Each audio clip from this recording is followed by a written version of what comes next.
We are 90s Till Infinity, the hip hop podcast where we take albums past, present, talk about the beats, the lyrics, the songs, and we give it a final grade out of 5 CDs to see if the album is a valid 90s certified OG album. Correct. And Correct. This we've kind of been talking about this album and this episode for a while. Yeah. And never really got to doing it, but no better time than now. No, and this is a group that we founded real time. In a sense. Like we were there at the birth of this group. As they were just about to blow up. Literally like their first album, and you were the one that told us about it. So I remember you had a friend in high school or something like that, right? Yeah. Somebody brought. And then you said, did you hear a song? Yeah. So somebody brought a VHS, a cassette tape, right? Like an old school dubbed, like a mix. Memorex cassette tape, and it just said Bone Thugs on the sticker. Whoever dubbed it, right? And someone put it in their Walkman, and the only song I heard was "For the Love of Money." And you were like, "Wow!" I was like, "What? What's this? What is this?" Yep. Blew my mind in the moment, and honestly still blows my mind today. It's one of the best it holds up. contributions to music. It holds up. Wow. But I remember thinking to myself, like, man, nobody's rapping like this. Nobody at all is putting bars together like this. No. So, why don't you introduce who we're talking about? So, we are talking about an iconic hip-hop group who go by the name of Bone Thugs and Harmony, or Bone. But Bone Thugs and Harmony, 5 members out of Cleveland, Ohio, that Eazy-E signed to Ruthless a year before his passing. And they were known for very dark tones. It's like gangster rap. For sure. Gangster rap at its best. They talk about guns, they talk about murder, the whole, whatever fits under the umbrella of gangster rap, they talked about. But they brought something else to the mix. Yes. They brought harmony, literally. Like a gangster a cappella group in some ways. That's a good way to put it, yeah. And of course the double time speed rap. So before Bone Thugs, the only groups that I remember or rappers that I remember who did rap like that were Das Effects, because I had the CD, they want effects. I mean I had the tape, sorry. And they rap fast, and Fushnikins. Oh yeah, the Foo. Other than that, I don't remember hearing that type of rap. What about you? Yeah, no, it didn't exist. Because we never got the Hawaiian Sophie Jay-Z. No, we didn't. We didn't get him doing that double time spit. Yeah. Twista hadn't popped off yet. Nope. So there was really nobody else putting it down like that. No, even 3 6 Mafia was later. And even with 3 6, they weren't really double time. They did a lot of like chanting and shit. That's true. But I think what made Bone so unique at the time, like when you listen to Creepin on to Come Up, there's something about them with that raw, pre-polished sound that just suits their style way better than the overly produced stuff that you kind of hear from Bone now. Yeah, it was. They didn't think too much about it, right? It feels like they just did it and it worked. We're kind of making hits. Now they want to, they want to make commercial hits, and you're right, it doesn't. It doesn't work. It doesn't carry the same kind of fire. No, and Crazy Busy Wish Flesh. Crazy Busy Wish Flesh. Well, I was gonna ask. Oh, Lazy. Lazy. Yeah. And the thing is, like, you could always feel the distinct differences between all of their styles. Right. Based off the first few singles that they put out this year, and the end of last year, I don't really feel that as much anymore. Yeah, I don't either. And they're not bad songs. They're not bad. They're just formulaic. Yeah. Let's put this out because we have an opportunity to make music. I think this new generation, I think some of them know Bone. They for sure, because Crossroads. That's kind of that universal, and like For the Love of Money. Yeah. That's kind of that goes through all generations, right? And there's some new rappers that shut up Bone. Oh, absolutely, yeah. We were talking about it earlier about ASAP being like a real offshoot of what the Bone Thugs represent. A lot of these, I hate saying it, but a lot of mumble rappers give Bone props for being kind of like their guiding light. Because Bone did spit double time, but there was a lot of mumble There was. attached to the double time. There was. Compared to like a Twista, who is clean and precise. Or even like an Eminem. Or like Slim, when Slim gets in a double, they're clear, precise. You can hear the words. There's some real significant use of vocabulary. Yeah. And then Bone had this, because they were using the harmonies, they kind of had a bit of mumble attached to them, but it was amazing. Yeah, they did it in a way, like, because remember when we tried to rap their lyrics? We couldn't. No. Because you just making stuff up. We would understand every like fourth word. Yeah, so we just made stuff up. We just made it up, right? But you're right. But they did it in a way where it still sounded good. Sounded amazing. Not like now where, like this, the mumble rap, it can be fast, and you're just like, what's this? It sounded like junkies. junkies. Just crap. And then the way they all had a different style of rap. Distinct. Although they all rap fast, they had their own unique voice. For sure. And you could always tell, oh, that's Busy. For sure. That's Flesh. Yeah. Like, you could, and that's because they were so unique, right? So it was, and to have a 5-man group, that's rare. And everybody is known. Yeah, I think Flesh was kind of made out of all he was probably the weakest link. Yeah. But I mean, Crazy outside of Bone is considered one of the best. Crazy, MCs. Busy, amazing rapper. Wish, not bad. Lazy was alright. I think Crazy for me was my favorite solo Bone. Absolutely. Right. I think he was on a lot of hits. Busy was my favorite Bone member just because of the way he would come into songs. You'd be like, oh shit. Yeah. And he had that really high pitched voice. Yeah. Sounded like a psychopath a little bit.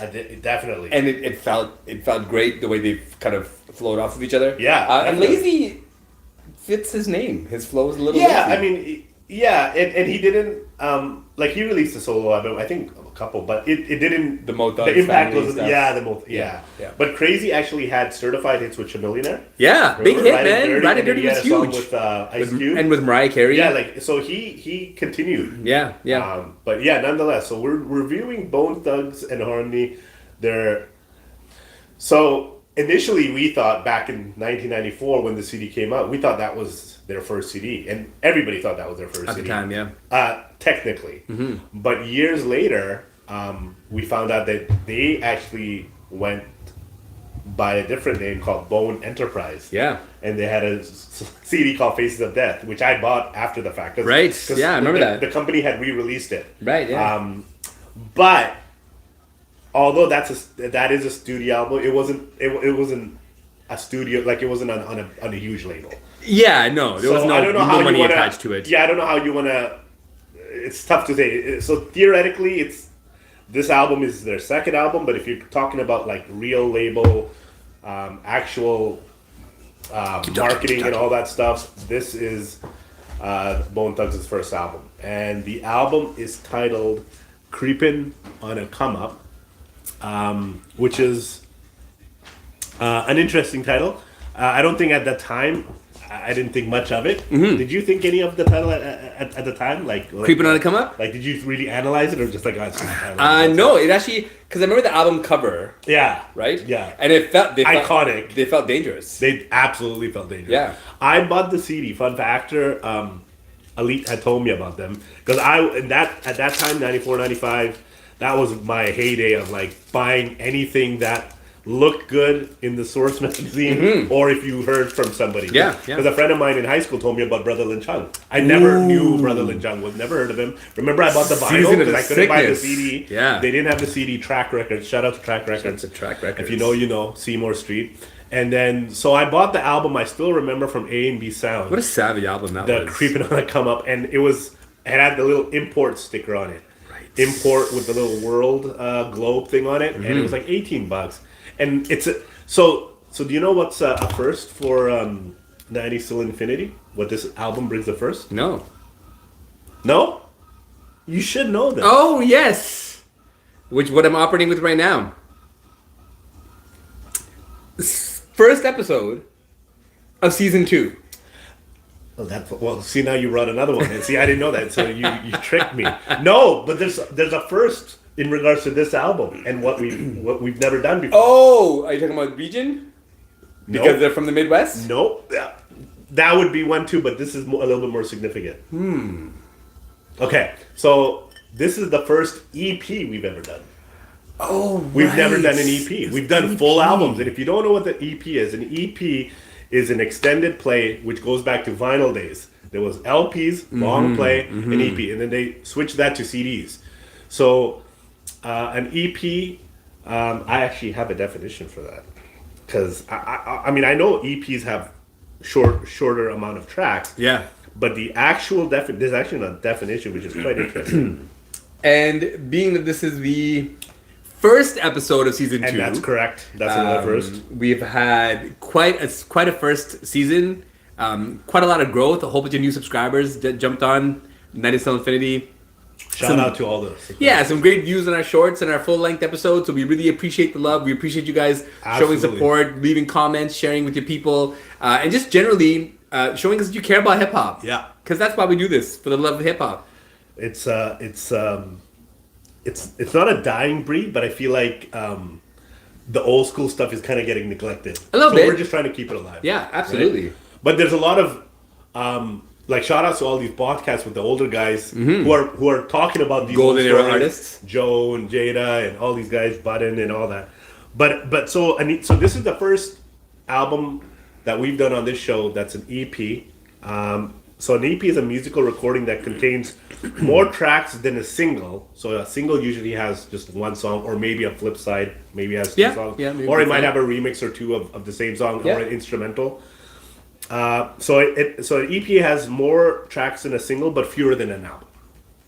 So that's what we're doing. Solid. Yeah. So this CD only has this album, only has 8 tracks. Yes. Which is a phenomenal decision. It was. I think this was enough to get you in the door. For sure. And get you hooked. Get you super excited about what's to come. Yeah. It's like a dime bag. This was a dime bag. I'm going to give you a taste. Right? You got to come back for the ounce. And then East 99 was the ounce. That it was.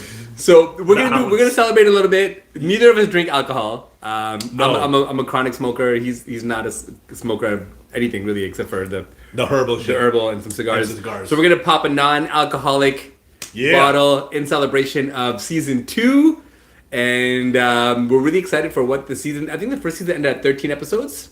That sounds about right.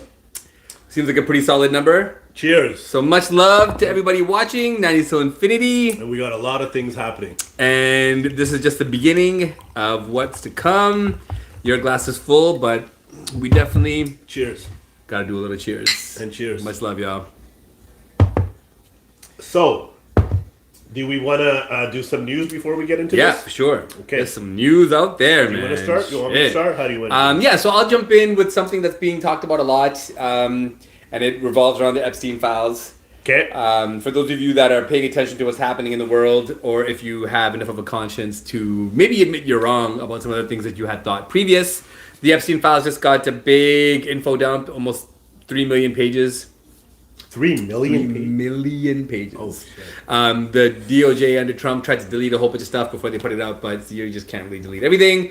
The internet's out there paying attention and watching, and there's some horrific stuff throughout the Epstein files. One of the more interesting things that I've seen a lot of hip-hop blogs posting, and I think y'all should really be ashamed of yourself for the way you're using this content and the way you're posting these headlines without any actual information beyond the headline. So the problem with social media is that like a Hot 97 or All Hip Hop or any of these pages that put out content will put out a headline that'll say something along the lines of Jay-Z in the Epstein files. Without any context. It's like a click and bait thing. Massive clickbait, massive, rage bait type clips. Just to get some extra hits. And then what they'll do is they'll put the link to the article in the comments. Right. So to see anything, you gotta go to the comments. And unfortunately, people are lazy. Right. And their laziness leads them to just reading the headline, and then all the comments are like, "Oh, fuck Jay-Z, Jay-Z the pedo, blah blah blah." That's blah, blah. enough for them to make a enough for them decision. to be idiots. So let's just go over a little bit of what the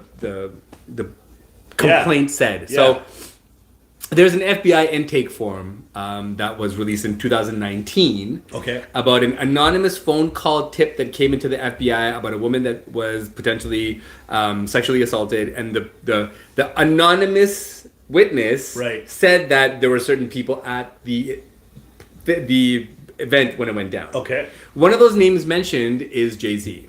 Now this is in 1996. 1996. So 1996, Jay-Z. He just literally released Reasonable Doubt. Just put out Reasonable Doubt. Yeah. He was a relative nobody, when it comes to the bigger picture, Right. when it comes to the Hollywood elite, He wasn't. No, he was, not at all. he was a non-factor. Absolute non-factor. So if you were a hip hop fan, you probably knew his name. Yeah. If you were a Pac fan, you obviously knew his name. Yeah. So his name was circulating amongst hip hop fans. That's kind of where his relevance was. But by no means was he this, No. Beyonce marrying megastar. No. That Billionaire sells out businessman. arenas all over the world. And let's face it, he wasn't even a popular rapper at that time. He wasn't. The album didn't go gold for years afterwards. Nope. So Jay-Z is named as a potential person seen, but this is an anonymous phone call tip that happened and wasn't reported until 2019. So the evidence is quite murky. So it's nonsense, Yeah, right? it's bull. And then at the very bottom of the page, you'll see it said, there's no crime or anything. Jay-Z hasn't been indicted or charged or any of these different things. But because his name is there, it's gonna catch It's out somebody's there. attention. Now, another name that's That's interestingly in the files is Pusha T. Right, we're just talking about Which is a weird one for me because I'm like, Pusha T? Pusha T, What? yeah. And again, it was another one of these things where they had this anonymous phone call tip of somebody that was at a place that had potentially seen some people there, and one of these people happened to be Pusha T. And this is from 2007. Now, Pusha T at 2007 wasn't a non-factor. He existed. Clips had put up the album Lord Willing. Hell Hath No Fury was out by then. Right. Big albums. Yeah, they were at like 2 or 3 group albums. Yes. But he wasn't even a solo guy. At all. He wasn't on Good Music. That didn't. None of that happened. None of that happened. 2007. That's when like Kanye released his final trilogy for the for graduation. Yeah. So that wasn't even in the hemisphere. Pusha was a non-factor. Right. But they have him in the story as he's being now- with all these elites. Right. And the situation is like, well, that's not a real report. Right. So if you were a hip hop blog or a hip hop podcast and you're putting out these headlines, don't put just the headline out. It's shameful, man. You know better. Yeah, what you're doing is you're creating clickbait, and what you're doing is inspiring a whole bunch of idiots to just say whatever they want to say, when really what you should be doing is reporting what an actual crime is from these Epstein reports, and there's plenty of those. Right. From Alan Dershowitz to Woody Allen to Mark Zuckerberg to Elon Musk to Harvey Weinstein to the orange rapist himself, Trump. Mark Zuckerberg's on the list too. Yeah. He was a goody-goody. I mean, who's really a goody-goody? Yeah, that's true. Right? Yeah. Trump's name is mentioned 3,000 different times throughout the reports in the most horrific ways. But again, if you're a maggot, chances are you're not going to care anyways. And when you say maggot, you're referring not to the not to the parasitic life form that eats off of the dead, but in a way, the shoe fits. Yeah. So that was very frustrating to me. I read multiple different blog posts and posts from different channels about this. It is because I mean, it's one thing when if TMZ runs it, right? You're not surprised. Yeah. But if a hip hop source or website or whatever blog is doing it, you're going against your own culture without any facts. Yeah. I mean, why would you do that? And for what? Like, what do you gain off of dragging? Shouldn't you be supporting the culture and trying to protect it? Yeah, I just don't know where the gain is for them. Because there is no gain. If Jay comes out with another album, they're all going to be on his nuts again.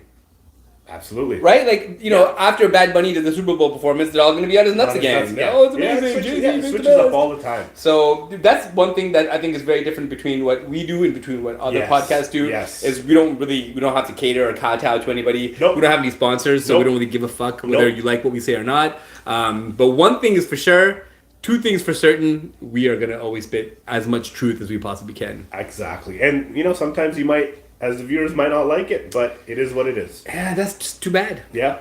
But I think that's why you watch as well, because we're giving you the straight goods. Yeah. Yeah. Uncut. That's right. So, what else do you got? So that was definitely one of the big ones that I was thinking about. Unfortunately, we do have to talk about this person. As much as I hate talking about this person, we gotta talk about Nicki Minaj. I figured you were going to touch on that, and I didn't add it to my list because I knew you were going to say something about that. But for the people who don't know, what's happening with Nicki Minaj? It's pretty disgusting. Like, I didn't know she was not a citizen of the US. I didn't know. I knew she wasn't born in the States. Yeah. somewhere where Trinidad. She's Tobago, But I Trinidadian. thought all these years being here, she would have. It would make sense. Just assumption. Right? Green card is something. Yeah. So it turns out Nicki Minaj is Trump's number one fan. Number one fan. She came out on one of these events past couple days and holding his hand, being introduced on stage as the best rapper in the world. That might be as egregious as her being with Trump. Because who thinks Nicki Minaj is the best rapper in the world? And if you do, that's cap. Usually you'd be listening to hip hop if you think she's the best rapper in the world. So anyway, she comes out on stage. I am Trump's biggest fan, and nobody will be a bigger fan than me, and this support is endless and forever. Yep. And it was very vomit-inducing. She bought her outfit from Ann Taylor because that didn't look like a Versace tight tube top that she normally dresses. She was dressed up like a soccer mom. It was kind of gross. Who was going to a PTA meeting. It was sickening. It was really gross. Yeah, she's a bizarre character, and we were saying like and it's funny because what you were saying earlier when I was listening to the Ebro Rosenberg Laura show, formerly of Hot 97, shout out to them. They were talking about what's the end game here. Yeah, and Ebro knows Nicki, so he's like, he said what you said. He goes, that's what it is. I think she needs to. She's got a husband who's got a sexual charge against the minor. It's like literally like it's on him, right? Yeah. It's a scar. Yeah. She's trying to get that revoked, right? Her brother was involved in some shit too, right? With an underage kid. She's trying to get that revoked. Yep. So hey, what better way to do it than be buddy with the president? Align with the maggot. Because he can easily delete that. I mean, he pardoned Lil Wayne. Pardoning everybody in the mama, man. So, if you were in that situation, yeah, would you go to those lengths to do what you need to do for your family? Hell no. If that was the scenario? Well, first of all, if somebody in my family was a pedophile, we're not fucking with each other, period. Right. If you were a sexual assaulter of anybody, that's fuck on my face. Whatever happens to you, happens to you. Okay, let's say it was a different consequence, like a different scenario, where it was a situation where if you didn't try, then maybe one of your children would get deported or something. I don't know, something a little bit less aggressive. Would you think about like, oh, maybe I gotta shake hands with the devil? So I think it depends what crime it is, right? Yeah. Like, I think if you were one of my children and you commit a crime that hurt somebody, you gotta suffer the consequences. Absolutely, I'm the same way. You just gotta do it. It's gonna suck. Yeah. But I've taught you well enough in life to know the difference between good and bad. And if you chose to make a city decision, then that's your choice. I think that's just how it goes. I totally agree. And you got to pay the piper. So realistically, she doesn't really have an excuse for what she's doing here. She has no validity whatsoever. Sad. It's kind of embarrassing because of the fame that she amassed. Like, she's one of the most popular hip hop artists to ever be a solo artist. Yeah, because she broke out of hip hop and became like a kind of a pop icon. Massive. Because right? Realistically, if you listen to her albums, a lot of it is pop. A lot of pop. It's on the pop or a pop hip hop spectrum. Yeah. But it's Starship's one of her biggest songs. Yeah, that's a straight pop song she sings on. And she's done songs with every pop star known to mankind. Yeah, Taylor Swift. She's got songs Ariana Grande. I mean, she's done so. Yeah. She's definitely a pop star. She's bigger than even hip hop. I would say she outgrew hip hop as far as her fan base goes, for sure. Right. But yeah, I mean, I would say what position she's taken now, there's no return. Absolutely no return. The hip hop community will never welcome you back.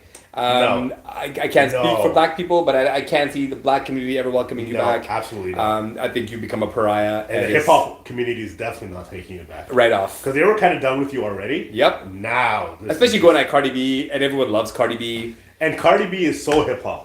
So hip hop. And she's rich, but she still talks the way she talks. She's super authentic. She's authentic. Yeah, and you gotta love that, man. And I'm not a Cardi B fan musically at all by any means. No, I've never been. Really, but her second album, I gotta say, not too shabby. But nonetheless, I'm not a super But who fan. she is as a person gets nothing but love. Absolutely. Yeah, she's hilarious. And she's gonna win this race.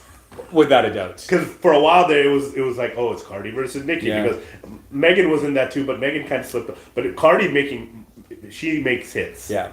and Nicki makes hits. Yep. And they're both iconic in their own way. For sure. Right? For sure. And then they were kind of going at it. Yeah. And everybody was kind of taking sides. But now I think everybody was taking Nicki's side for the most part. They're going to go on Team Cardi. Oh, yeah. So Cardi's probably just in the background just laughing. The barbs are all going to change. Yeah. Because a lot of that was like diehard support. But do you think she's going to get a whole new fan base now? Well, that side is really fickle.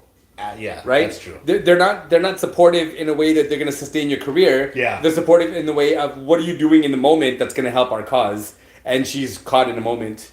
You know, it's not like Kid Rock has got a music career. He's their biggest mascot. He can't tour anywhere. No one's buying Kid Rock tickets. No one's buying Ted Nugent tickets. Nope. Right? Like those artists, as big as they are on the side of MAGA. First of all, MAGA is broke. Majority of them are lower class, white America, rural areas that are outside of the suburbs, that are not a part of the circle of society. The KKK belt. Yeah, the Bible Belt. A lot of them are really, really poor and destitute. Not to say there aren't rich maggots. Obviously there are. Of course. But for the most part, the base support are uneducated, unemployed, on food stamps, recipients of SNAP benefits. You can look at these stats yourself. They're very plain to find, very easy to see. They are the bottom of the barrel when it comes to wealth and education. So that base can't sustain artistry.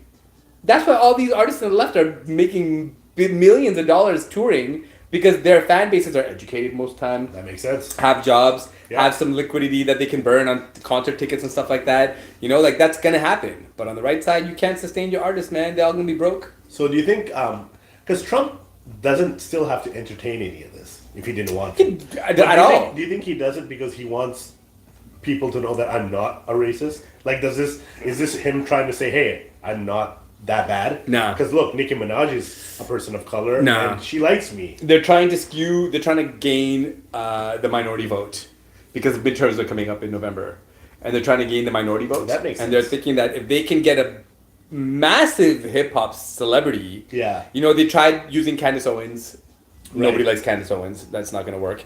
They tried using so many of these black politicians, Byron Donald and a lot of these, Tim Scott and all these idiots that they thought they were going to prop up. Herschel Walker. Well, you even tried Kanye, right? Yeah, you even tried Kanye. Yeah. All these people they tried, they all failed because, they can see that there's no authenticity in the messaging. Right. Kanye is not a mega guy. He just got caught up in the fervor. I actually agree with that. And in the moment, he decided, well, this might work because I'm avant-garde, right? Like, I can do anything. Right. I'm Yeezus. I can do anything. People are just going to come back to me kind of thing, right? Yeah, like I can do no wrong or say no wrong. And he shot himself in the foot. And I still think that Kanye has a better chance to be back in than Nicki Minaj will. Without a doubt. Even with some of the things that Kanye said, and he did say a lot of really anti-Semitic things. Mm-hmm. Like you said, I don't think it was really from, like, genuinely he was, and I could be wrong, but a lot of it was shock value. Yeah, I think he was trying to be polarizing. I think he was trying to rock the boat. And then he was so deep into it, and he's got an ego that he couldn't step back at that point. He's too deep. He's got to go 10 toes. Right? And now, because there was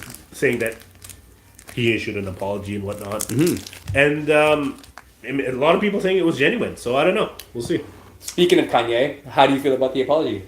I honestly didn't read the whole apology, but I was listening to it on the ELR show, and they were saying, like, Ebro, he's a real political hip hop commentator. I mean, he's great, and he was saying, like, you know what? He goes, it seemed pretty genuine. And he doesn't give a lot of free passes like that. So if he's saying it, I'm assuming that it seemed pretty genuine. Not gonna lie, it seemed really genuine. Okay, now you're saying, and you and him are very similar in your guys' thoughts.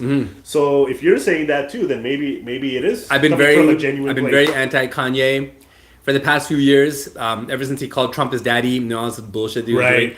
I've been very anti-Kanye.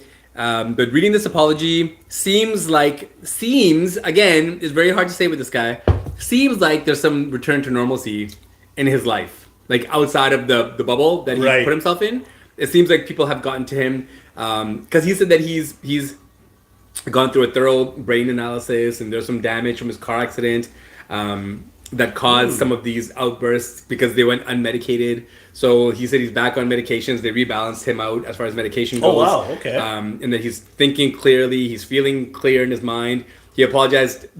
First of all, he apologized to the Jewish community many, many times. Right. But he apologized to the black community. And it said, because of you guys, I have a career. You Oh, know, wow. all of these different things that I haven't heard him say. And it didn't seem like it was just written by somebody. Yeah, it seemed genuine. Like, it seemed like That's he good. understood the error of his ways.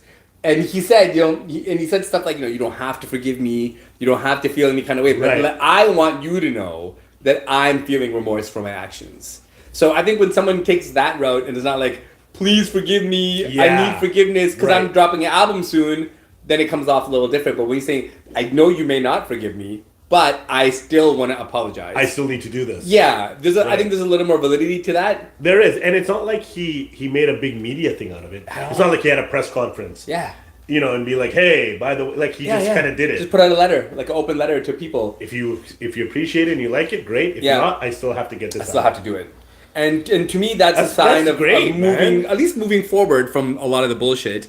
But it comes down to that place where what's forgivable and not forgivable, because he gave a lot of his audience, and he's got a huge white audience. Yeah, he does. He gave a lot of them the pass to be in line with that thinking. Right. Well, Kanye thinks Hitler's not bad. Maybe Hitler's not so bad. He's not that bad. Right? And then you start to get that trickle-down effect because there's a lot of stupid people out there. And when you have that God-level presence... Right. Because let's be real. Peak Kanye, there has never been a more popular hip-hop artist overall. You could take Kendrick, Cole, Drake, whoever it is.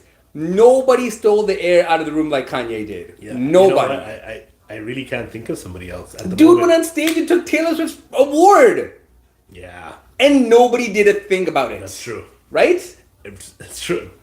And Taylor Swift is like, white people's guiding light. Yeah. And he's just like, you're cool and all, but Beyonce had the best video of all time. So I think, and then he made a lot of iconic speeches too at some of the award shows, right? Big time. Right? And he was larger than life, and because he wasn't just a rapper. He was a producer. Fashion he was designer. and then he was outspoken. When they had Mike Myers. He did a lot of things like that. So you're right. And he made fucking phenomenal music. Let's not get it twisted. Contributed to some phenomenal records, the Blueprint, the Nas album, the Tiana Taylor album, the Pusha T albums. Like, let's not, his own albums. Irrespective of what we think of him, I'll never deny his impact on hip hop because he fucked up the whole game. He's one of the greatest, not just hip hop producers, but producers of all time. Yeah, because he's done every type of music. Almost. In his own catalog, he's done every type of music. Absolutely. Right. So he did a whole album with just with the 808 drum. And singing on it with the vocoder with the right.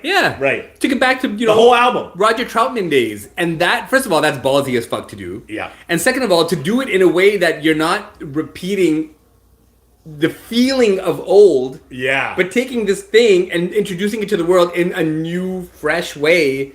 That really Snoop used it for sensual seduction. Right. But that sounds like a Bootsy Collins song. It does. Right? It's a funk song. Yeah, you could put George Clinton on there, the song is the same. Yeah. 808s and Heartbreak, that whole album is new.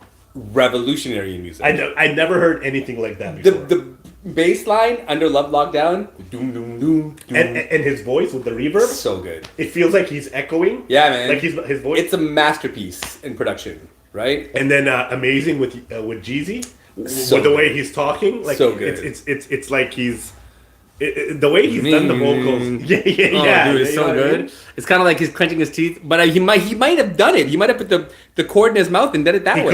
He could have, as opposed to just the effect on the mic. Yep. He may have actually did the whole thing with the biting down on the little tube thing that creates the sound. Even on Heartless. Like the way he does the God. Like dude, that's a great fucking song. Like just musically. So I think now for Kanye, what is next that may move him out of purgatory is to put out a phenomenal album. I would agree. For me, I would love to hear a full Kanye album. Yeah. At his like the Kanye that we without any Hitler references. Yeah. Without any Nazi references. And he's capable of it. Absolutely. He's not old enough that he's far gone. I mean, Pharrell's still making hits. Dude, he's a gift. He's a gift musically to the world, right? Right. So I'm not saying I'm back on the bandwagon, but I'm definitely saying that you're on the sidelines watching to see. Yeah, I'm a little more partial. You're a little bit more of a Yeah, I've taken some of that sting off of him Yeah, for sure. no, that's great. Yeah. And I like I said, we're big Kanye fans. We've seen him live.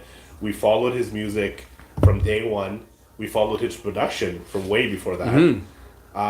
It's got the man is he's one of those. When he made comments like "I'm Walt Disney" and "I'm John Steve Lennon," Jobs, and he was not wrong.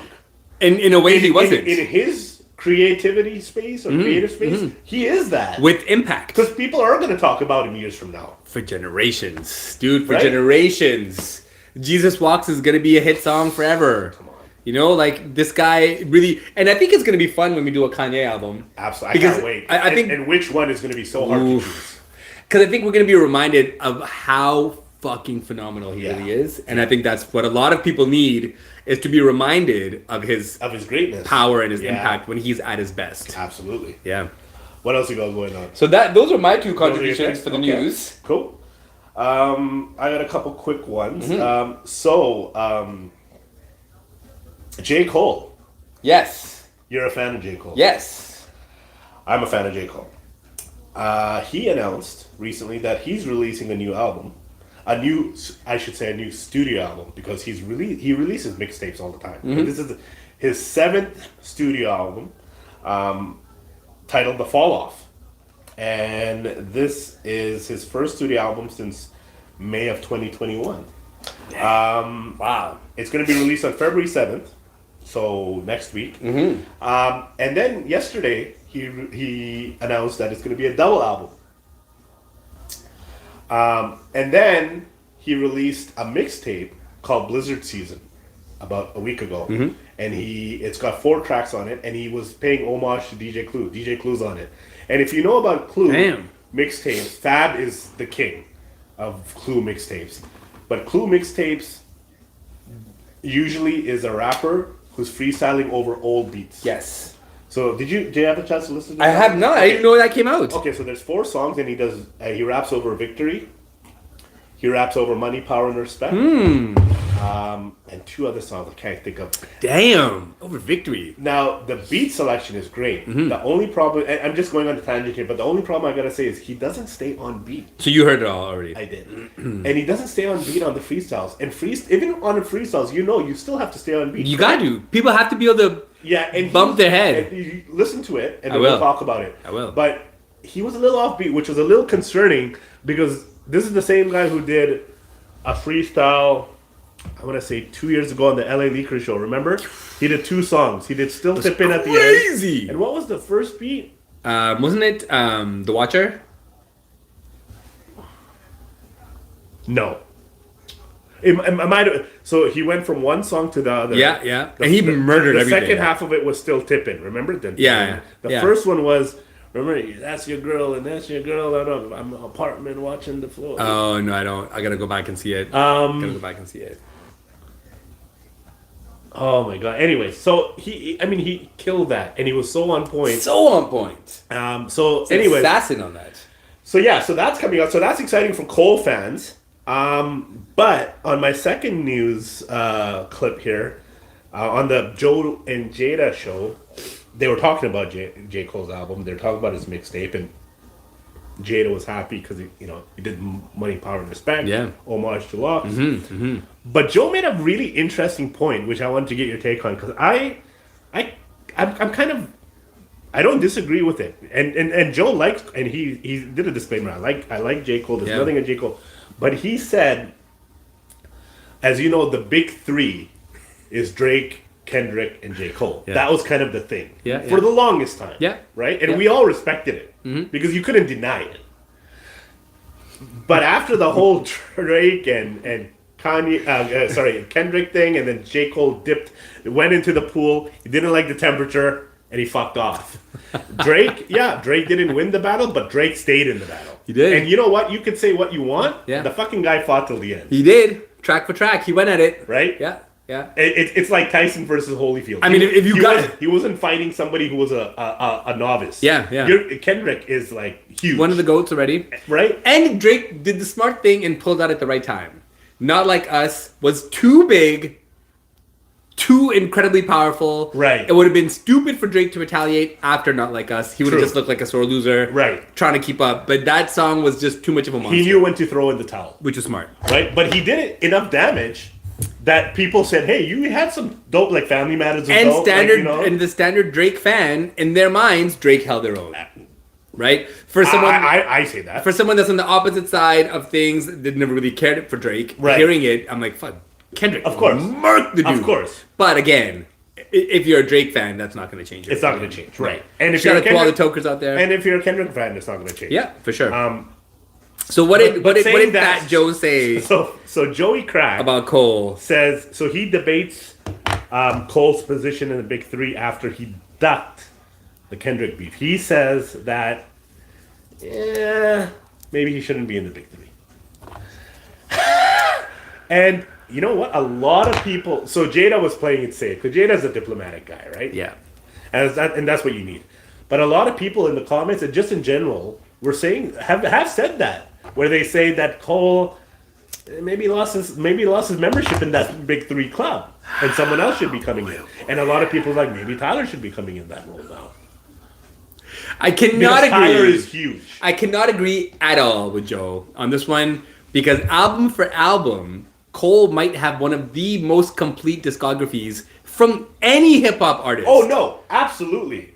So to say because he made really a smart decision in jumping out of the battle, because he knew Kendrick wanted it with Drake. Yeah. For years, he wanted it with Drake. And Drake was taking subliminals at Kendrick for years.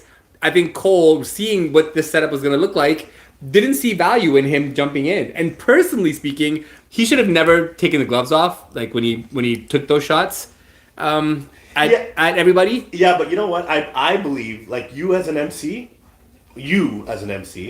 if you were in that position, you wouldn't have done that. I'm coming for your throat.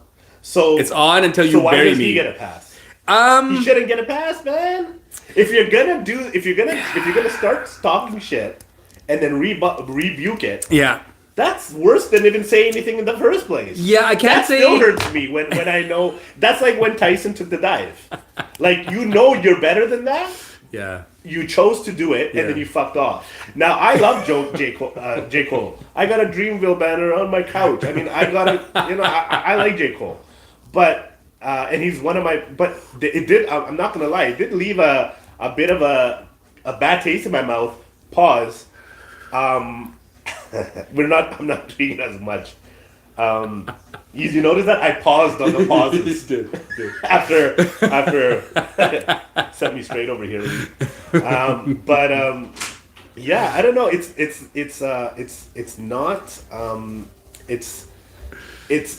There's something about not starting a battle and backing out, which is very not hip hop to me. That's the most anti-hip hop thing you can do. Agreed.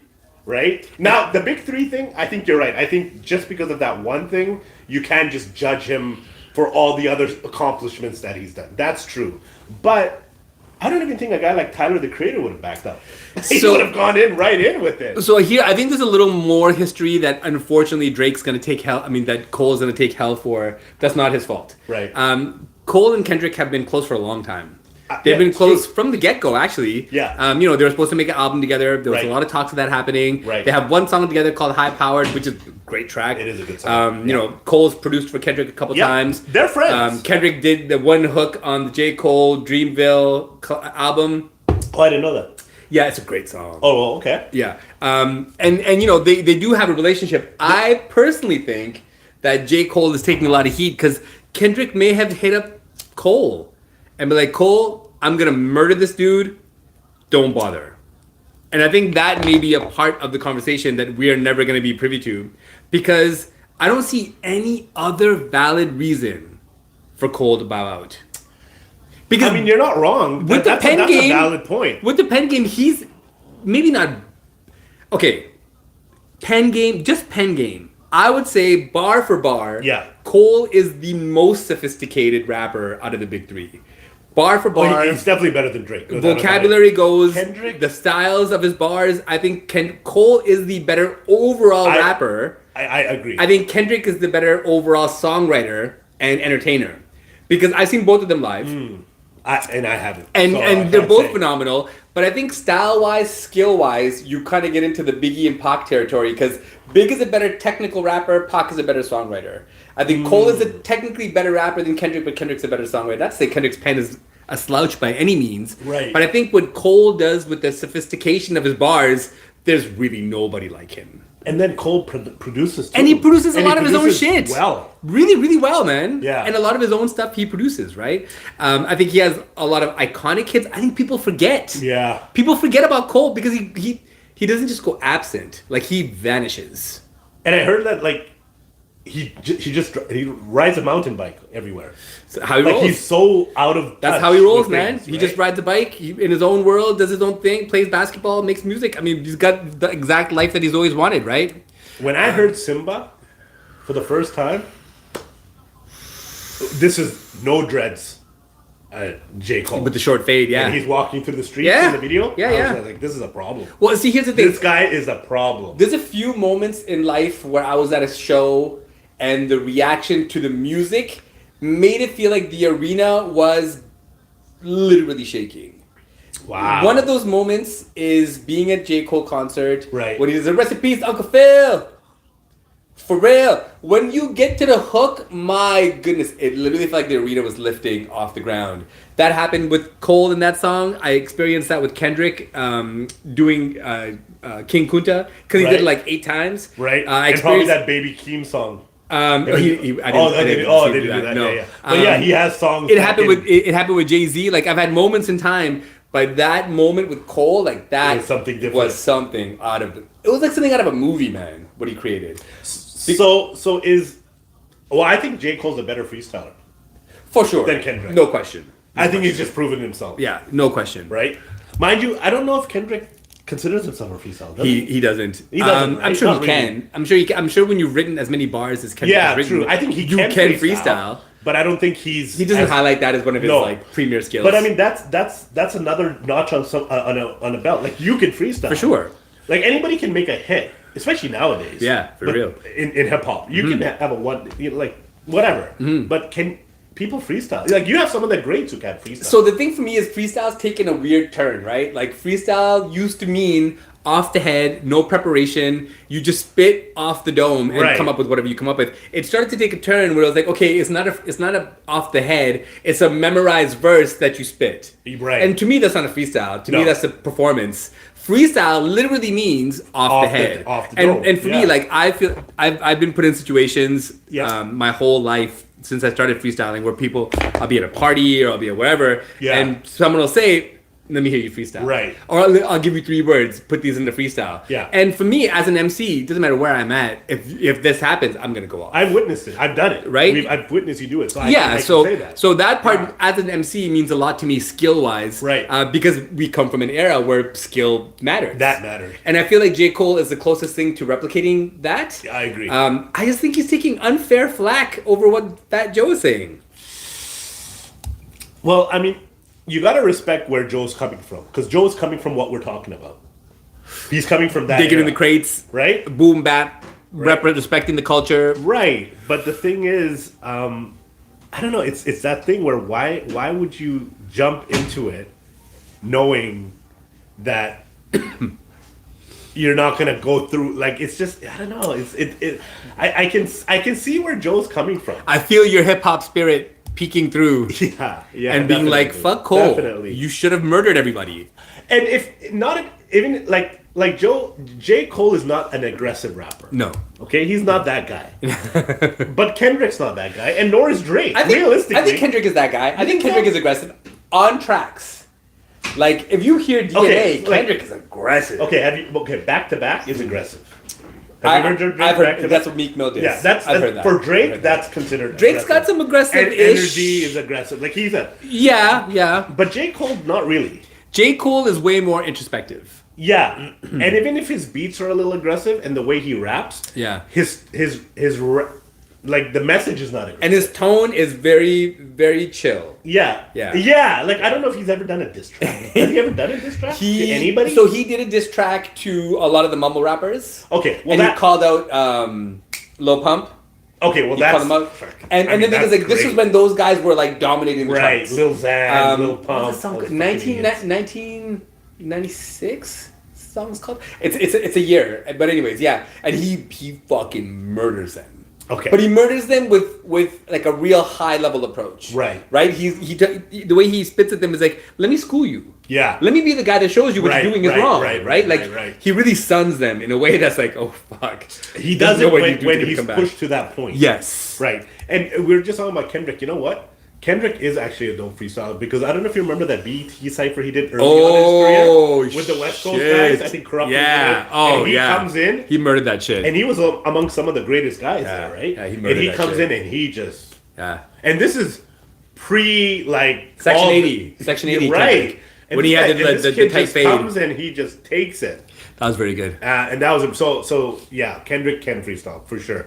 But yeah, so that's Joe's take. I don't know. I like I said, I'm gonna listen to the album because I love Cole for sure. But I'm not gonna lie and say that when he ducked out, it did kind of. And this might be Cole's last album. There's a lot of rumors that this might be the swan song. He's 41. It might be the goodbye. And it's crazy because he doesn't need hip hop. Like he doesn't need it. He makes music because he loves it. He makes music. He's got a label. I mean, he's hit the level of success that he needs. He's got his own festival. Dreamville does their own festival every year.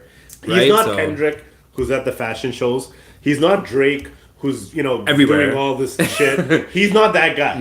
You barely see He's never that. He's never gonna host SNL. No, that's not gonna be his lane. That's not him. He doesn't even submit his music for Grammy consideration. He just doesn't care. Can you imagine how many he could have won? Dude, he would have at least nominations. He would have racked them up. Because he's got such a his albums are not just like one or two good songs. Usually the majority of the album is very good. They're complete albums. They're well thought out. They're conceptual in nature. They kind of follow each other. Even the titles follow each other. For Your Eyes Only is fucking genius. Forest Hills. Yeah, like he's got an 8-minute song on For Your Eyes Only, and every time I listen to it, I listen to the whole fucking song. Right? Like he creates really beautiful, sonically sharp music. Yep. And his production skills are super slept on. Absolutely. And if he drops his album and goes on tour, I'm gonna buy a ticket. I think he's one of the better live performers. So where did you see him in Rogers Arena? So I'm at Rogers Arena. Was it packed? Sold out. And he was the headliner? And it was his show. It was a For Your Eyes Only tour. Nice. And he came out in the orange prison jumpsuit. Oh, okay, yeah. And the way that they had it set up was the stage was in the center. Okay. So everybody could see him, right? Everything. Fucking masterpiece of a show. And he started it off by running through the crowd to get to the stage. And this is Dreads? This is full Dreads, J. Cole.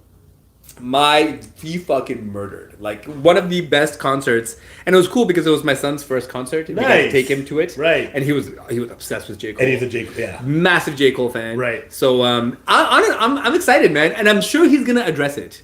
He's way too smart of an artist to not address audience backlash. Like he can feel the tide. Absolutely. And he's smart enough to know I got to talk about this shit on the album. And it's interesting too. And you know what? I guess from you said a couple of things about like why he stepped back. And you know what? There's this thing I didn't realize too that I realized but I didn't think about. But he's friends with both of them. Yeah. Yeah. Like he's got a song with Drake too. Yeah. Him and Drake. There's a footage of back in the days where they went to like a Toronto CD store and they bought all the CDs of each other. Like these guys are friends. Yeah, they go back. So it can be complicated. Yeah, for sure. Because if he sides with Drake, then Kendrick he's burning both bridges. He's losing that. He's burning both bridges. Yeah. Kendrick, he's losing Drake. He would have to be. So maybe he just said, "Fuck it. If I jump into this, it's gonna be bad either way." He would have to go nuclear. Right. And go at both of them without because pause. He didn't have animosity towards either of them. But those two, Drake said shit about Kendrick, and then Kendrick responded. So there was now that animosity between those two. And to be honest, when it comes down to it, really no one's talked about the big three more than Cole. Yeah, like he's mentioned it a lot. He's mentioned in it more music, than anybody. Right? Like he always talks about the big three, top three, big number one of the big three. Like I've heard Kendrick mention it a couple times. I don't know if Drake's mentioned it, but I know Drake's called himself the best a lot. Yes, like I am the number one. Yes. But I think it's interesting to see the trajectory of this, and I think fans are still gonna fuck with it, man. Cole is no, absolutely, because he's got diehard. He's fans. too sophisticated of an MC and as an artist to not know his place. And he's got fans like you're talking about your son, and I have nephews and nieces who are 16, 17 who love Cole and we love Cole. That's crazy. So look at the gap there. It's a 30-year age. Yeah, and that's the same with Kendrick and Drake. For sure. Now, in 2026, before I go to the last topic, in 2026, are these three still the big three, in your opinion? I don't think there's any mistaking it, man. Like, ASAP put out an album recently, listened to the album, and it wasn't very good. The album was trash. Yeah, like, there was... No offense. It wasn't very good. I don't even know what the fuck There's that three was. songs I liked on the album. After that, there was really nothing going on. And it's crazy because I'd messaged my son. I was like, yo, did you hear the new ASAP album? So bad. And he said, I'm sitting on it. Right. Which means that I don't know if I like it yet. And I was like, oh, it's trash. I hate it, blah, blah. And he's like, yeah, it's not that bad. There's a couple of good songs. So because to their generation, ASAP is different. The guy. He's the guy, yeah. He is the measuring stick. So I think it's kind of a mid-album. He removes himself from top 3 consideration really perpetually. Nobody could ever put him in that category. No. So as far as hit makers and to be honest with you, I would put Tyler before him. For sure. And I'm not even a Tyler fan. Yeah. I like ASAP's older music more than Tyler, but I would say Tyler is more significant than ASAP. Without a doubt. You take away Rihanna. It's a different story 100%. Because he's really been boosted by that whole and the thing. babies and right? Yeah. It's keeping him relevant. And a lot of people, so his album debuted at number 1. It sold 123,000 units, and a lot of people are saying that Rihanna was influential in buying units. Now, I'm not saying that happened, but it could have. It could have, but I also think that he's got enough public sentiment that's positive that people still fuck with his music. Yeah, and this was his first album in 10 years? A long time. I don't know if it's 10, but it's a long time. It's been a while, It's right? been a while, So I'm sure there's some hype. Like when he put out the single Taylor Swift. Yeah. I really fuck with that. It wasn't bad. I like the song. I like the production. Production is dope. The music video is cool. Like I like what he did on it. He just kind of rode the beat really easily. I really like the beat. I was like, oh, if this is what the album's gonna be like, then I'm with it. But it wasn't what it. No, it wasn't. It wasn't good, man. No, I listened to the album, this new album, twice, and even the lead single, Punk Rock? Yeah. It's very mid. It's very mid. But yeah, as far as top 3 goes, I mean, you still think that these three are the? No one's dethroning them. You know what? At this point, Wayne's absent. Kendrick is. I mean, look what he did last year. So that's undeniable. Cole, he's been releasing mixtapes and freestyle. So going back to that LA Leakers, the first half of that iconic freestyle was over. Coincidentally, the Souls of Mischief. Remember yes. that? That's your girl and your girl too. Remember that? Yes. That freestyle was. This is how we chill from 90. Yeah. Where he talks about slaves. Remember at the end there, and he just goes on. Yeah, I'm gonna put a link up to it as well, so you guys can check it out. It's got at last time I checked, it's 8 million views. I mean, chances are if you're a hip hop fan, you've seen it. So. You have. It's iconic. Yeah. But anyways, so that's that. And then the last thing is T.I., a.k.a. Tip, a.k.a. Clifton Harris. Are you a T.I. fan? Yeah, I'd say so. I support what he does. I remember you really fucked with T.I. back in the days. I fucked with him heavy when he started to get good. Yeah, I remember. What you knew about that for me was the turning point. I remember you were really that song, man. Because the thing is, that song, the beat, DJ Toomp, what he did what Toomp did with T.I. So underrated. That run of music that they put out is some of the best music of that generation. Just banger after banger after banger. And perfect soundscapes for T.I. style. So, yeah, I fuck with T.I. for sure. Yeah, I do too. Yeah. Now, there was a moment that when T.I. kind of stopped rapping, and then he grew out the dreads. Yeah. And then he kind of started doing stand-up comedy. Yeah, a lot of people say he looked like an auntie. which is kind of funny. And started doing stand-up. Yeah, that was... And from what I've heard a couple of sets. Yeah. And here's the thing, okay? I am one of those people that wants to be good at everything too. Right? Sure. I consider myself an artist. I'm a hip-hop artist. I get to do voice work and I get to act. I get to do a lot of things. You sing? Yeah, I sing a little bit. And the thing is, for me, I also do stand-up comedy. I've been doing it for 4 years. Right. I've been actively doing open mics and developing my set and getting good. But I don't think I'm good. I think I'm super basic and rudimentary. I was telling one of my homies, we were talking about this last time I was at an open mic, and I'm like, yo, man, I've been doing comedy for almost 4 years. I just figured out how to do a punchline last year.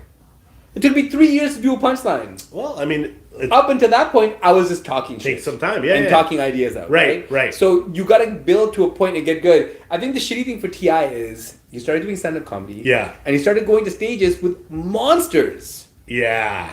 You That know? doesn't help. Like the Godfreys, he even went on stage at time when Chappelle was performing. He's like, no, that's not God, smart. what are you doing, He man? should be doing small clubs, testing out Hole the in the water. walls. And then, I mean, there's guys like Eddie Murphy and Chris Rock who'll do their new set or performance. Yeah. They'll do it at small clubs For before sure. they even try that. Yeah, they And gotta these guys test are it out. The goats. The greatest. So who do you think you are? Oh well, I'm T.I. And I think the problem So is I can do it. The problem is it's not his fault. His celebrity status is too big Yeah. in his mind to be like, well, people already like me. Why do I gotta go Right. backwards? Right. So maybe that love will translate, and it fucking did not translate. People have booed him out of arenas. I mean, I've seen don't get me some of wrong. He's by no means is he bad. He's just new. And I feel like because of the way he talks, he's got a great pattern of speech. Yep. He's got a really dope voice. He's got a vocabulary that's making me very interesting. He's got an interesting use of words. Yes, he does. You know, and the thing is, like, you know, the whole expeditiously that yeah. he's got a rhythm to his speech where he kind of Yeah, slowly. pretty good. It's like molasses. Yeah, and he's a storyteller. and he's likable, He's that very likable. right? So I think if you took the hard route with stand up, he could have potentially done something with it. But I think a lot of people have a sour taste. Yeah, I think he jumped into it way too fast. Way too fast. And I think he thought he was better than he actually was. For sure. And For sure. and when you have yes men around you, who's going to tell you you're not good? The only mean- people I've seen is the public, and some comedians are like, and there have maybe, been some you know, comedians stick that to have rap. Stick to rap. Yeah, TI. and there have been some comedians That's that not are your also lane. like, this is a good start. Right, Right? Like right. you're gonna get good. Yes. Stay at it, you're gonna get good. So I have seen that from some really big comics as well. Yeah. But fuck, it's gotta be hard, man, when you're so successful at this one thing. Yeah. To have to restart, you're not making money from it. Nope. Like, you know, it's just a grind. You gotta Nope. stay on it all the time. You gotta go to all the bullshit. It's gotta be exhausting. Do you think it's kind of insulting to comics who work their ass off and then they see this guy just jump up and be like, Yeah, I would say get all so. this attention? I felt that sometimes. Yeah. Over time, you know. Because like- I mean, someone made a good point. I don't know if it was Godfrey or Aries Spears, but they're like, if the roles were reversed and one of us tried to rap, we would get crucified. Yeah, for sure. And we wouldn't get that kind of opportunity. At all, no. You wouldn't be able to open for a big star. Right. Right? But he could show up to a club and get like prime spot. So yeah, I get the reticence from both sides, but as someone that wants to get good at everything, I gotta applaud the effort. Yeah, no, definitely. I just think do a million things, but don't do it thinking you're gonna be good off the bat. yeah, because you're not. That's just like someone who's never played piano all of a sudden goes on a huge stage and says, "I'm gonna play be a piano," and concert they're pianist. horrible. Yeah, no. You can't get away with shit like that. No, at all. I can be put on the spot to rap anywhere, anytime, any place, and I'm good. Yeah, but that's because I put in the reps. That's what I was gonna say. Right? It's I a put in the skill reps. I that put in the you've- work. I've honed it. I've crafted it. Right. It's there. It's ready to use. It's a weapon at my disposal. Right. I've done comedy for about 4 years, and if anyone told me to tell them a joke, I would tell them to fuck off, because it's not the same thing. Not It the same doesn't. thing. You can't just make someone No, laugh. you can't. You got to be in an environment where the purpose that you're going to this place is to see someone try to make you laugh. Yes. Right? And Yes. that thing for me, I come from like the thinking, I love George Carlin. He's one of my favorites. Goat. Obviously, Richard Pryor is one of the goats. Another Eddie goat. Murphy's one of the goats. Yep. But I also really love Bernie Mac. Right? And a lot of Bernie Mac's swag Macman. was his delivery. Absolutely. Right? Like, Absolutely. the way he could use his language, the way he could use words, this accent, Yes. the draw, the Yeah. thickness of it all. Yeah. He could just say some shit like, I ain't scared of you motherfuckers. Right? Like, just simple shit that Classic. blows people's minds. Yeah. So for me, I'm trying to pull from all of those sources Right. to create a stand-up bit that's entertaining, and it is the hardest shit in the world. So to see someone who I fuck with as an artist not take it as seriously, And that's what it was. I think ultimately that's what it so was. disappointing. Yeah. But you know, as a rapper, T.I. has proven himself. Fuck He's yeah. a dope rapper. He always says he's king of the South, with it, which is interesting. But you know, give him credit. He thinks he is. I don't think he is, but I think he's up there. But I don't think he's the king of the South. So T.I. About 3 years ago decided that he was going to have a final album, his retirement album, and he was going to title it "Kill the King." So Dope. if you know T.I. and you know T.I., a lot of his albums have the King reference Absolutely. in the title, Yep. right, somewhere. Yep. So that's a dope. First of all, yeah, that's I love a it. dope title. It's a great Dope title. So he threw it out in the air about 3.5 years ago, but he didn't. There was no singles really released, and then 2 weeks ago, he decides. So if you don't know, T.I. had short, like a fade, all his career, and he did the tilt, right, like The hat all over the yeah, place. like a lot of and I don't know how he keeps it like that, because I wear hats and I can't do that. Like I don't. I guess because they're fitted. I don't know what the fuck he does. Gotta have the right but hand. they never fucking fall They never on him, ever right? fall. Nope. Even when he wears like toques, That shit stays it on. looks like he's barely Right in the on, corner but of it his never head. moves. So fuck yeah. Well, when you got tip money, then you can probably Anyway, so 2 weeks ago, he releases his first single.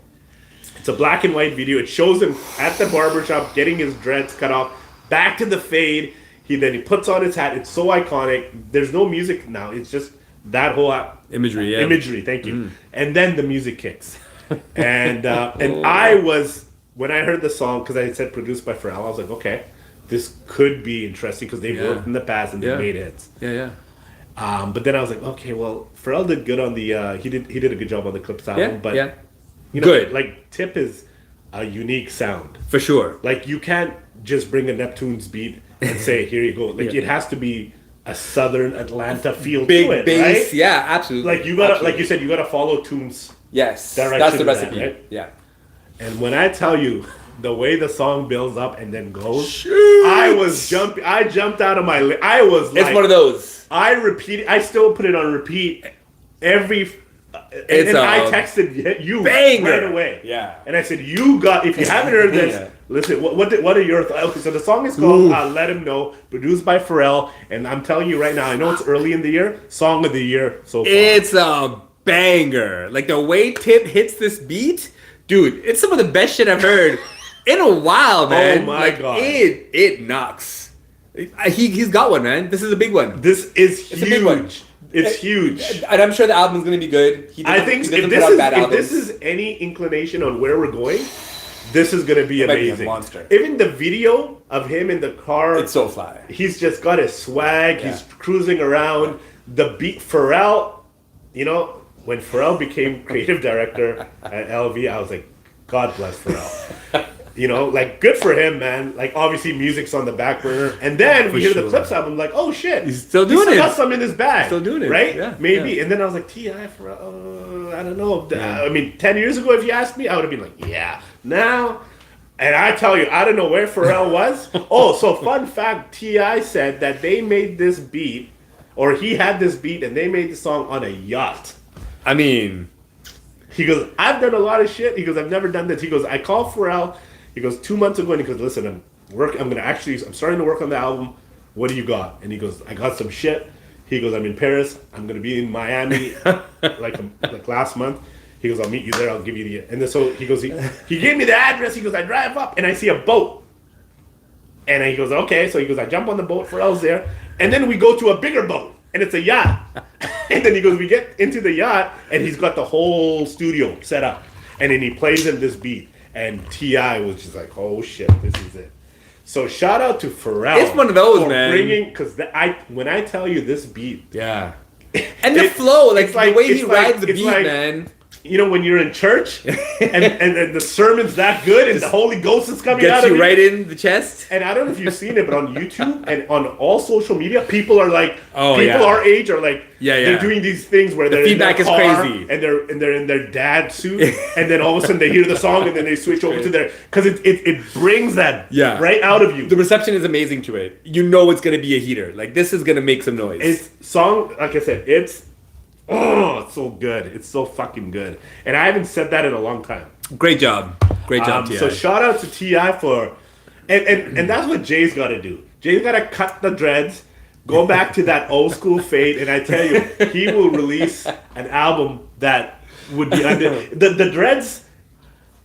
It's the dreads don't work in gangster rap. The dreads is Basquiat Jay-Z. Unless you're Wayne. And Jay spits different shit when he's got the big braids. Facts. 444 is a phenomenal album, but it's a very, grown up album. He's talking about stocks, he's talking about art, he's talking about family, he's talking about all of these things. And I think it shows a lot of emotional intelligence on Jay's part. It's a beautiful to not album. rehash the same subject matter. It's a beautiful album. Right? And he obviously still references shit that he did in the past. Absolutely. But conceptually, the song is fucking... The album is brilliant. Yeah. And some of the songs conceptually, like a lot... No, I mean... Otis is... It's a great album, but it's an art house movie. Absolutely. It's not Star Wars. Yeah, absolutely. Right? Yeah. And when he cuts that off, then he goes back to Reasonable American Doubt. Gangster. You know, he goes back to American the blueprint. Gangster is a fucking... Slept on. Very Rock underrated. Boys? Come on. What are we talking about And here? an unfortunate side from the Pharrell talk is one of the probably last news thing we'll talk about is being sued by Chad. Yeah, good point. Good Right? good segue. Yes. So- So if you don't know, Pharrell is used to be one half of a duo called the Neptunes, a production team. Chad, Hugo, and Pharrell Williams, and they were both from Virginia Beach, and they started the Neptunes and Star Trek Entertainment. I think their first official as a team was Noriega. Yeah. Super Thug. And then from there it was just like game over. Floodgates. Every song was bigger than the last. Floodgates. Right? Yeah. And then they even went into the pop scene and did that. They did Britney. They did Yeah. the Pink. They did all shit. Khalees. So they were huge. And then they weren't. And Pharrell became bigger than the brand. Yeah. Right? He became bigger than the Neptunes brand. Because he could sing, he could do hooks, and then the fashion thing. And he could rap.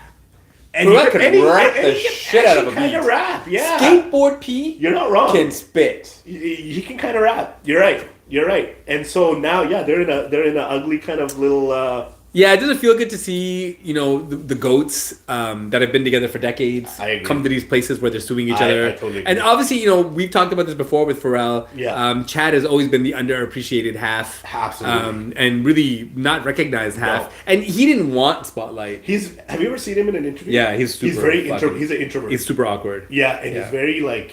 It's kind of like Baby and Slim. Yes. Right? Slim plays the background. True. Baby is the That's face. a good comparison. Pharrell yeah. is the face. And Pharrell loves being a celebrity. You could tell, man. I Like, mean, come on. He's responsible for the second most streamed song in music history. Happy is Happy, right? right. And he's got these not even like Happy is not even a hit. It's like it's an anthem. It's an anthem, Right? Like, it's gonna be it's something- a universal.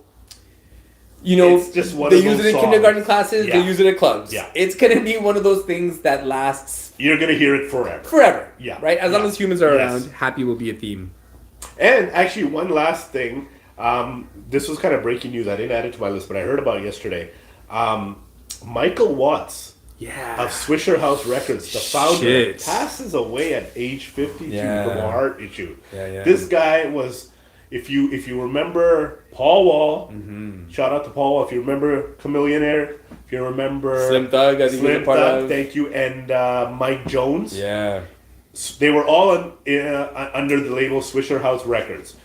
Mike Watts was a DJ. He was the biggest DJ 5,000 watts. in northern Houston, and DJ Screw was southern Houston. DJ Screw. DJ Screw, R.I.P., was the R.I.P. creator of the Screwed and Chopped Yeah. mixtapes, where he Yeah, would yeah. take a lot of southern records, No Limit, Cash Money, And you would pour lean on the record. rap a lot. Yeah, yes, he would. God And he would damn. slow it down and add a little bit of reverb, and it sounded really twisted, but it started to grow like wildfire. became a sound thing. itself, Yeah, yeah. thing. And so Michael Watts kind of followed that, and he did it in northern Houston, if I'm right. And he became a huge DJ, and then from that he became a record. He started the record label, and then basically birthed the careers of the four Huge rappers contribution who to have, hip-hop. So 52, man, that's 52, he had a terrible. heart issue. He was in the hospital for a little bit, and he didn't make it, man. So shout outs to Michael, 5,000 watts, 5,000 for all your contributions to hip hop, and R.I.P. Man. Alrighty, so there's one more. Actually, there's another thing I wanted to do. So we are doing this episode on a Saturday. Normally we do it on a Friday. That's usually our schedule, and we have fun Fridays, which we alternate on.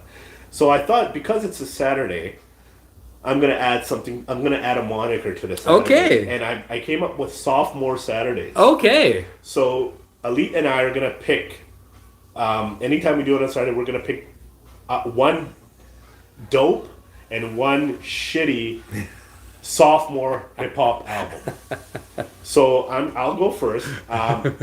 For me, one of the best sophomore albums was Bone Thugs and Harmony, East 1999. Great one. Right? Great one. One of the worst ones was Mace, Double Up. Follow up to Harlem World, which had the single Get Up, that with Blackstreet. That was all I remember. Right. Oh, sorry, it had Welcome Back, and that was great. That was yeah. So, Great. This is a great one. Yeah. So what about you? Okay, So let's think about. I'm cheating because I had some time. So to coming think, off the I'm putting you on head, spot. I would say to me the most obvious sophomore fail, would be the Dogfather. Such a great one. You know what? I'm pissed that I didn't choose that. Snoop, I'm so Doggy pissed. I should Dog. have thought about because I didn't look this up. Yeah. Like I was thinking in my because we should at this point if we don't know.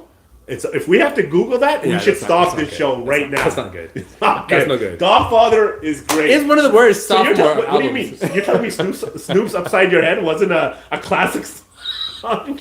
You're telling me I think that there was wasn't a hit? one song on the album. I like one song called Gold Rush. I really like that. There's one song on the album that used other the than Godfather theme. Bling bling bling bling bling bling. You could be right. Speaking of the Godfather. A little bit of a sample of it. That was the only good song I remember. I remember there was a song called Gold Rush, which I really liked. But other than that, But one of the best sophomore... that's a really dope choice. One of the best sophomores of all time, might be one of his best albums of all time, is Kendrick, Good Kid, Mad City. Because Section 80 was the first. I didn't think about that. Right? Yeah. So I would say for a sophomore album, dude, that's a monster. It's better than Section 8. Oh, way better. Okay. Way better than Section 80. Nice choice. Way Good better. choice. Yeah. There you go. That's a good one. Sophomore Saturdays. I like that.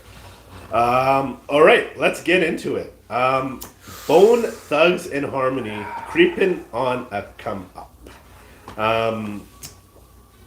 Debut album, debut album as far as major label is concerned.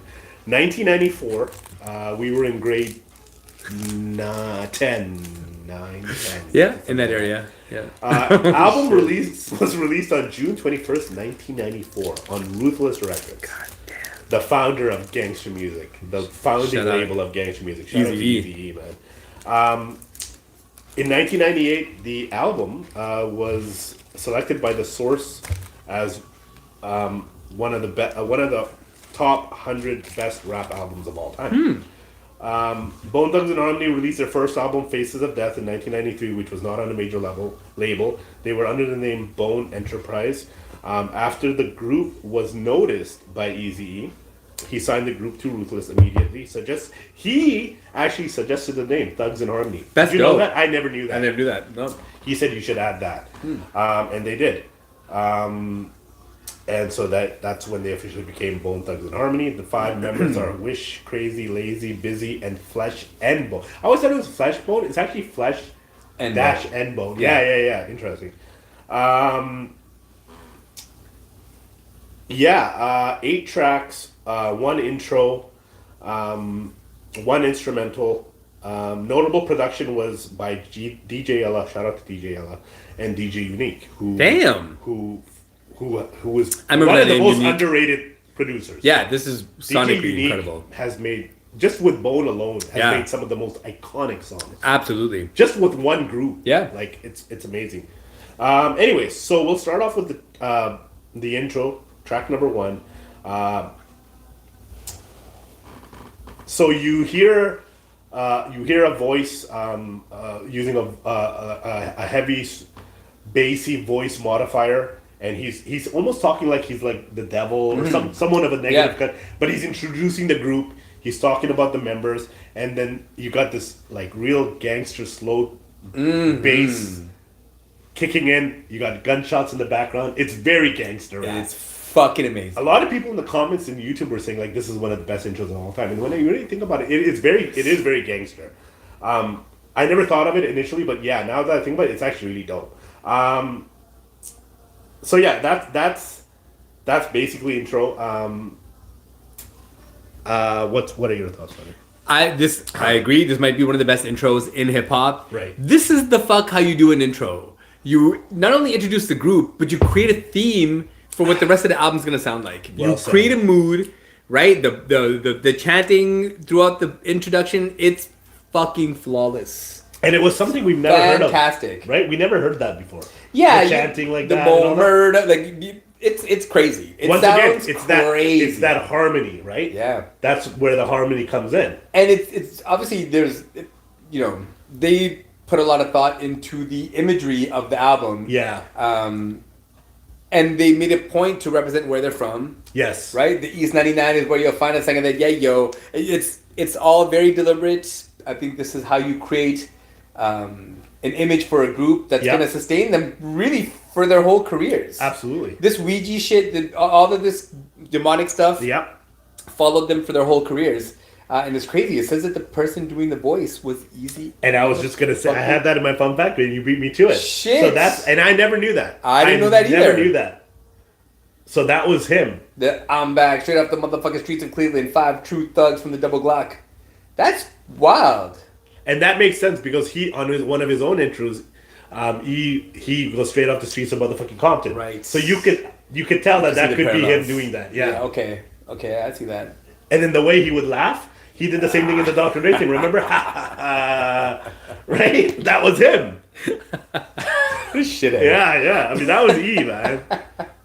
That's amazing. Godfather of It's a fucking 5. It's a 5 That for is me. a phenomenal introduction of Bone Thugs to the world. It's a 5 for If me you're gonna as well. make an album with a theme, that's how the fuck you do it. It's a 5 for me as well. Well done. And there's another first for me on 90s Soul Infinity, but I'll get to that when it makes sense. Mm-hmm. But anyways, track number 2, titled Mr. Ouija.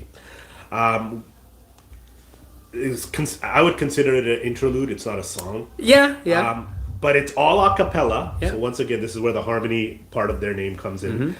I thought it was done very well. I never heard a cappella hip hop in this form. No, ever at all. It was very it was very like Fucking amazing. like I don't know, like what do you call those you know how they have those groups in like college? Oh yeah. Like the barbershop quartets. Yeah, quartets. Thank you. Yeah. It almost sounded like a gangster version of that because everybody was Without in a tune. doubt. Dude, the harmonies are phenomenal. Phenomenal. Absolutely. But with a really dark premise. So they dark. still keep it gangster. And I think the harmonies go underappreciated when they do the Mr. Ouija. Oh, absolutely. Like that, the thinking to pair those harmonies together like that. Yeah. Is first of all, the production is, the ideas are Phenomenal. fucking amazing.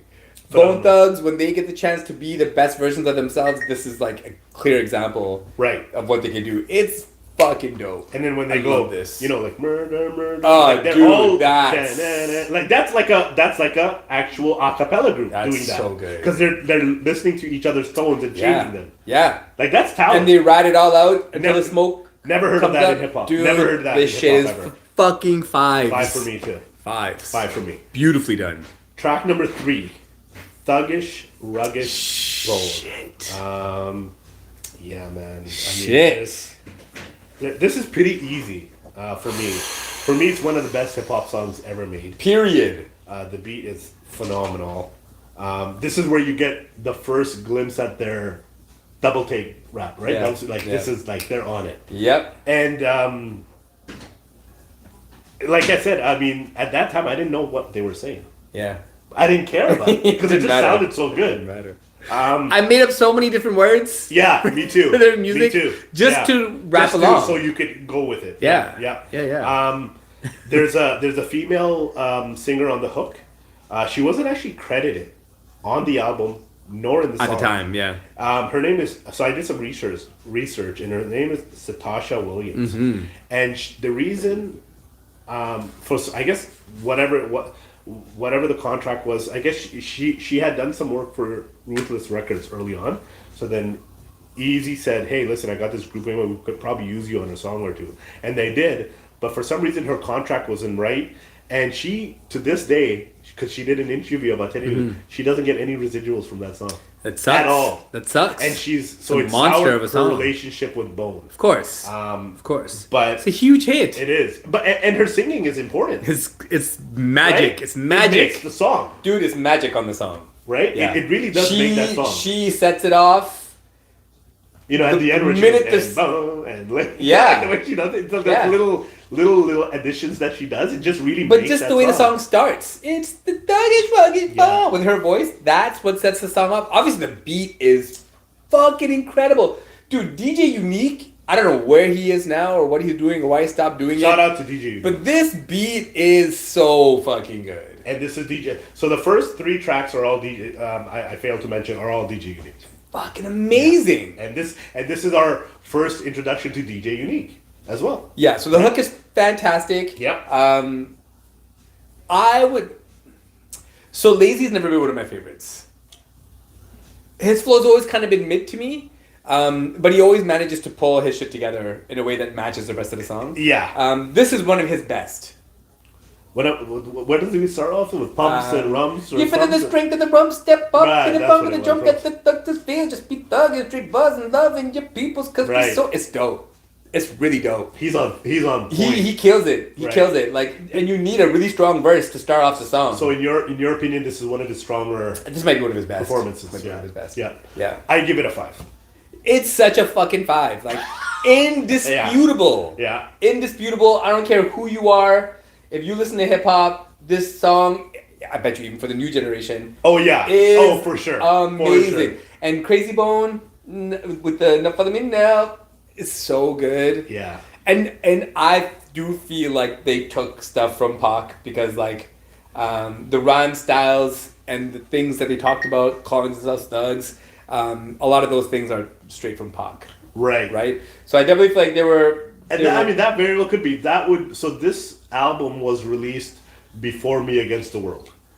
Right. So this would be like a pop. Thug Life. Apocalypse. Yeah. Yeah. Tupac Oh, sorry, Thug Life. Thug Life, Pac. Yeah, Thug Life was 94. Yeah. So it would be that introduction to Thug Life. So that would make sense. Busy Bone's verse is one of my favorites on this. The introduction to Busy Bone on this. They gotta give it a love to the glock glock. Pop, Oh, pop, right, drop, right, and right. chop low.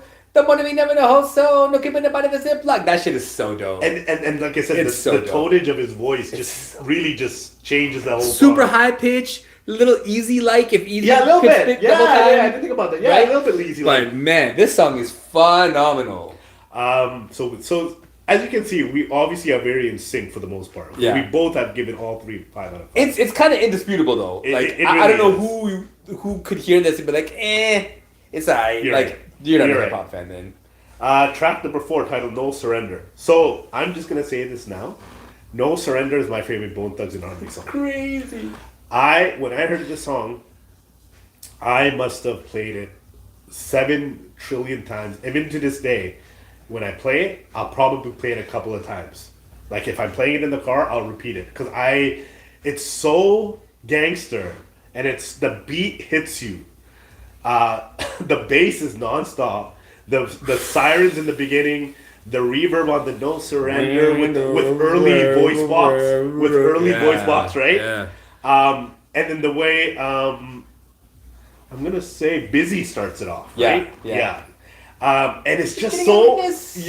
it's so chaotic. Yeah. It's It's so but the way, and I think this was one of Wish's stronger performance. When I go on my knees, gonna be moving on dead. Oh, yeah, right. yeah, Like yeah, that was yeah. so strong. Turning your blue shoes red. yeah. You know what I yeah, mean? you're I right. still remember that. 'cause Right. And then they go, blah, blah. I mean, it's just for me that's gangster rap in a nutshell. And the beat is just iconic. For me, it's a 5 out of 5. Yeah, this was one of my favorite songs on the album. Really? Oh yeah, I always put it in my top 3 favorite songs, which is crazy because this album is so full of It bangers. really is.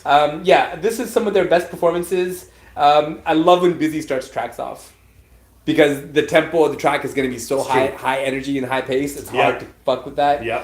Yeah, this is a fucking 5 without a doubt. So saying that, what I was gonna say is, for me, for both of us, I can say now. The first is, this is the first time we've given a 5 for the first 4 tracks That's wild. of any album that we've reviewed That's wild. in consecutively. And- From 1 to 4, we've given 5s on albums. Yeah, for sure. Maybe even a couple of back-to-back Yeah. 5s, but never for the first 4 or first 3. Never this is the first. And really, no question. No, not even a doubt. Not debating it. It's just phenomenal beginning. I put the rating before I even broke down the song. Like, it was that easy for me. Usually it's the other way around. Like, I'll break down the song and I'll be like, what do I think? This one was like, okay, 555. Now I'll just talk about the song. So that's what we're talking about. That caliber. This is that caliber of an album. Yeah, it really is. So now this is where things kind of go downhill for me. For not downhill, but there's a little let up. Yeah, the honeymoon period is over. Track number 5, Down for My Thing. It's produced by Rhythm D, and that's probably what it was, because now you don't hear DJ Unique anymore. This is the only track that wasn't produced by DJ Unique. It's very, the beat is very West Coast. Like, it's got synthesizers, all this stuff. This is how I broke it down. It sounds like either a Chronic or a Eazy-E It's On album. It sounds like a throwaway from one of those albums. Like, the beat sounds like a throwaway from one. Okay. I didn't like it. I didn't like when the beat is off. It ruins everything else. The rapping is fine, but I don't like the beat. A lot of people in the comments were like, "Yeah, the song goes hard and this and that." I don't know. I didn't see it. I give it a 2 out of 5. Yeah, so it definitely doesn't keep pace for the first half of the album. Like, the first half of the album set the bar super, super high. Yeah. I don't mind it. I don't think it's as bad. I think there's not good performances. Like, I never really liked Flesh and Bone. Right. Me too. Like, I thought he was the weakest link. I felt like he was the weakest link. Yeah, I agree. And he's got a big piece in this, which is not great. The hook is aight. Bang, bang, gotta get up on my thing. I think that's cool. Overall, it definitely doesn't keep pace. This one got a 3 from me. Okay. We're pretty close. Yeah, I would say it's still... Here's the way I look at it. It's still a solid contribution. It's a song that I didn't listen to more than once back in the days, and it's a song that I wouldn't really listen to now. Like, if I was listening to an album, I would skip it. Right. That's how I look That's at fair. it. But That's fair. anyways. I can see that. Okay, so track number 6, title track, Creepin on to come up once again. And this is a DJ Unique beat, but I didn't like the beat. I thought it was lazy. It wasn't horrible, but it was a very... I guess if this beat almost sounds like... if you know the East 99 album, which was their sophomore album, there was a song called But Smokers Only. Yeah. But Smoke. Yeah, This song almost sounds like a smoking up song, because it's very slow, right? It's slow. Yeah, it's definitely slow. It's a very lazy, it's a very ping-pongy beat. Yeah. Like, there's not much to it. And so, yeah, I gave it another 2. It didn't fit the criteria of the album, in my opinion. So I think I liked it a little bit more than that, because I like what the Bone members did. I actually really like what Crazy like did. lyrically, right? Yeah, I love what Crazy did with the woke up this morning with the thought of rubbing up, they do give it, ain't it in days of it ain't no thing, click, give me your shit. Like, it's definitely different usage of that double time cadence, which is super impressive when you're an artist that has like a defined sound. They've slowed it down, but it's still fast. Yeah, exactly. So he stays behind the beat just enough so he can kind of drag words. And this is really one of the first real storytelling tracks on the album. Okay. Like, he talks about, it's a heist that they're talking about coming up on know somebody. that. So yeah, there's a lot of cool shit they do in the storytelling part of it, which for me, if you're gonna make an album, I want to see you flex all your skills. I want to hear you talk shit about how dope you are. I want to hear a song for the ladies. I want to hear a club banger. I want to hear some song that talk about where you're from, where your come up is. That makes sense. But I love the storytelling tracks. Right. And when you can do some dope storytelling, which I feel like Crazy Bone really set it off in this track, it definitely gets more love for me. The beat is okay. Busy Bone just did the stalking careful, walking jack moves. That's kind of the whole hook. So what did they say? Stalking? Because I still didn't understand what the hell they were saying. Stalking gat fools, walking jack moves. I don't even know what the fuck that means. And see, this is the thing, right? When you spit double time, I think it's really important to distinguish how double time can be used as a skill and still be clear for someone to hear. Right? Like, I use a lot of double time in my verses, and I want to be clear. Right. So, like... And you are. I have a song coming up called Off in the Distance, and it's, like, some of the fastest double time that I spit, but you'll be able to hear everything that I say, because it's, like, if it were with my reasoning to be achieving notoriety, trying to make something come down like that's not enough for like every other thing they could possibly stream. Really don't think that the world stays on a tail like the brain with the head that's filled with my head at will. I am trapped down with the la, make it stand still. Like you can still hear. I can understand that. You can still hear enough of the words to know Right. that okay, he's spitting some shit. Right. But there's no songs on this album that I've memorized correctly. From A to B, from the A start to to Z, end, right? There's Yeah. shit that I just mumble, right? Me too. And this is what set them really apart from. I think this is why at that time they did get a lot of hate. They did. Oh, Yeah. especially from the East Coast. Yeah, there were a lot of haters saying that this is not hip hop. They're not rapping. Like True. they're not rappers. And it's crazy to see over time what they've become to hip hop. Like they're honored as one of the greatest groups Absolutely. of all time, right? Do you remember So- the Source Awards? Yeah. So Bone's first performance on live TV was at the 1995 Source Awards, the infamous Suge Knight Source Awards. Eazy-E had passed Yeah. Yeah. just a couple months prior, and they were just Sucked. bubbling with this album, Yeah. and they got nominated for Best Album. So they did a performance, and they did Thuggish Ruggish Bone, and they did For the Love of Money. And when I tell you nobody stood up, nobody stood up. Couple guys were like bopping their heads, but nobody gave a shit. They got no love. And this was in the East Coast, Madison Square Garden, Yeah. 1995, when it was, hip-hop was either very East Coast, well, it was on the East Coast, but it was, you either like Bad Boy and Wu-Tang, or you like Death Row. There was Yeah. nothing else. Yeah. Outkast, they came It was and said, mad the South got gatekeeping something. happening. And then the Outkast got, they didn't, Yeah. got hate. No love. They won Album of the Year or something, and nobody gave a shit. New artists. Oh, new artists, Yeah, right. yeah, Okay, yeah. there you go. And they got No love. no love. So Bone came out and it was like crickets. So yeah, at one time, you're right. They were not. People didn't know what to make of them. Yeah. And Now they're icons. And because of the way they use raps, right? Like on the song, there's one of my favorite things that Busy Bone does on this, and I know it's like such a small thing, but the way he flips cadences when he goes blood clot, here to be dead, what one of the ends said, buckshot into them dreads and love when they hit upon bread. Like those little things that he does Right. with harmony in his raps that really not many other rappers can do with that kind of skill. And I feel like a lot of this new generation, you can even hear stuff that Kendrick took from Bone. You can hear some rhyme patterns that Cole took from Bone. Like, Right. they've all been inspired by Bone's style. And for me, this is really not as bad. This one gets a 4 for me. Wow. Yeah.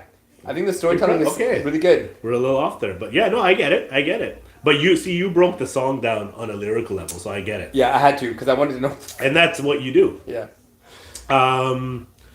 And then we go to track number 7, which once again, now we're back on the Richter scale again. Titled For the Love of Money, Foe. The Love of Money, F-O-E, which is interesting.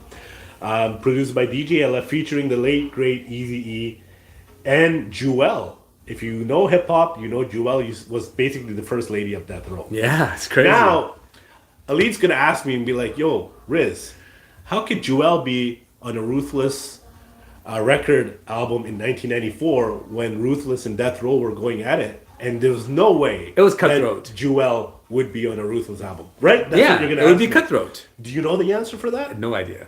Well, For the Love of Money was actually a 1991 song. Damn. That song was not an original song.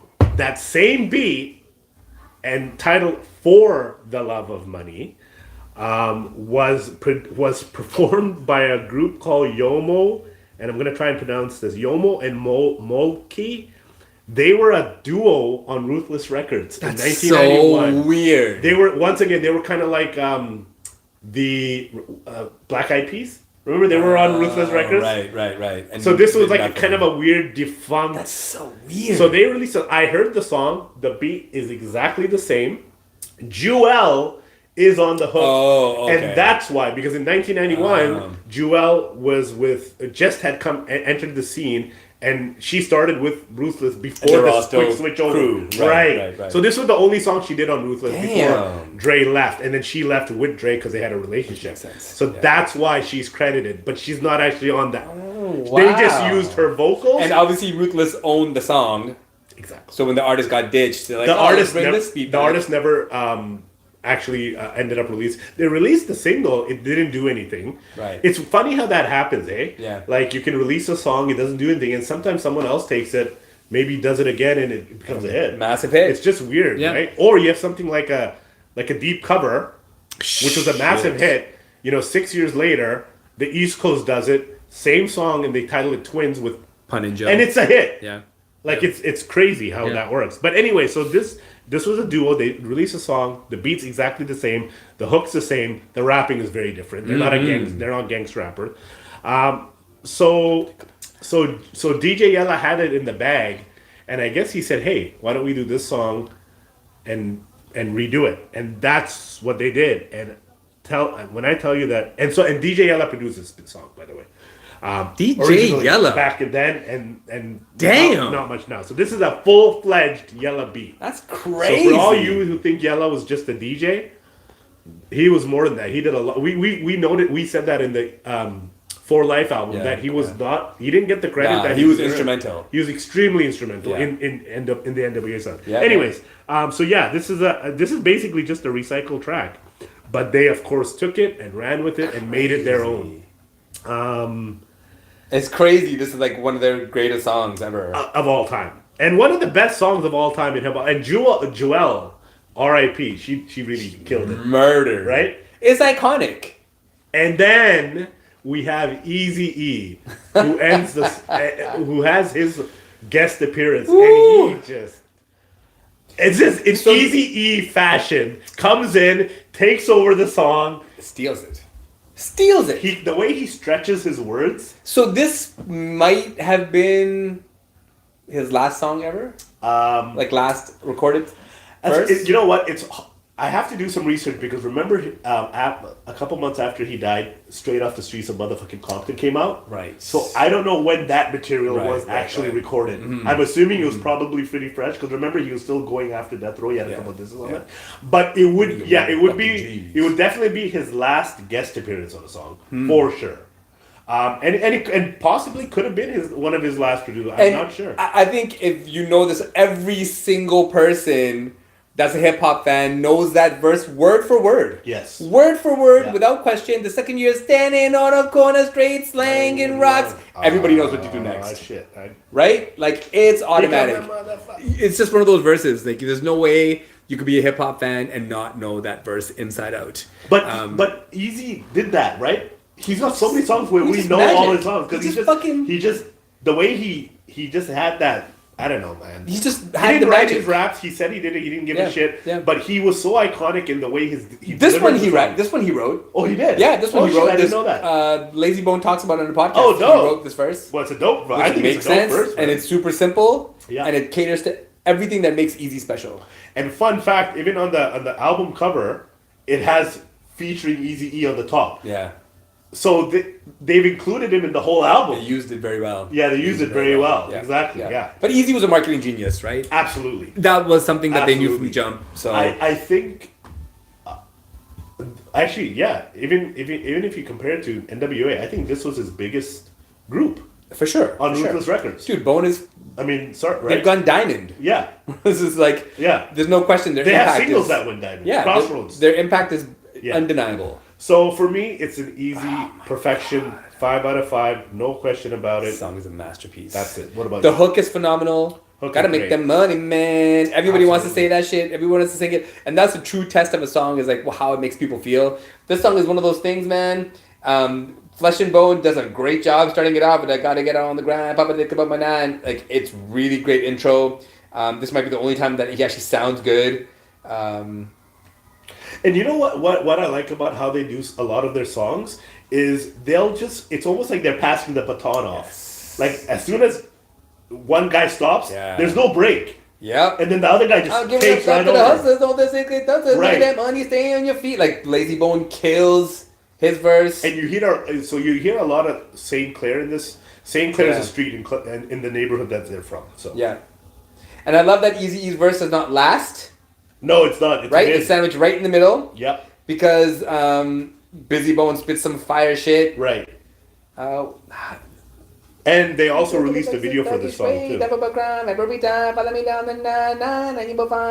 Like fucking Yeah. crazy patterns, man. Yeah. Crazy Bone, talking shit at the end. Bone in the motherfucking house for the 9 quats, for the love of money, yeah, rolling with ruthless in this bitch. And then again, this is like the 3rd time on the album where every single member of Bone Thug gets named. Yeah. Right? Yeah. Lazy Bone, Busy Bone, Waste Bone, Fleshy Bone, Crazy Bone. Crazy Bone. And you know, I didn't realize that he's got quite a baritone voice, eh? Fucking deep. Like, I know he did, but I didn't, you know, when you really go back and listen to it, you're like, oh, down wow. there. And let's not forget the extended edition of this song. Yeah. With the Spanish guitar, and it just goes like for 4 minutes. So what Elite is referring to is track number 8, which is the final track of the album. And it's titled Mo Cheese. I don't understand why. I don't know the logic.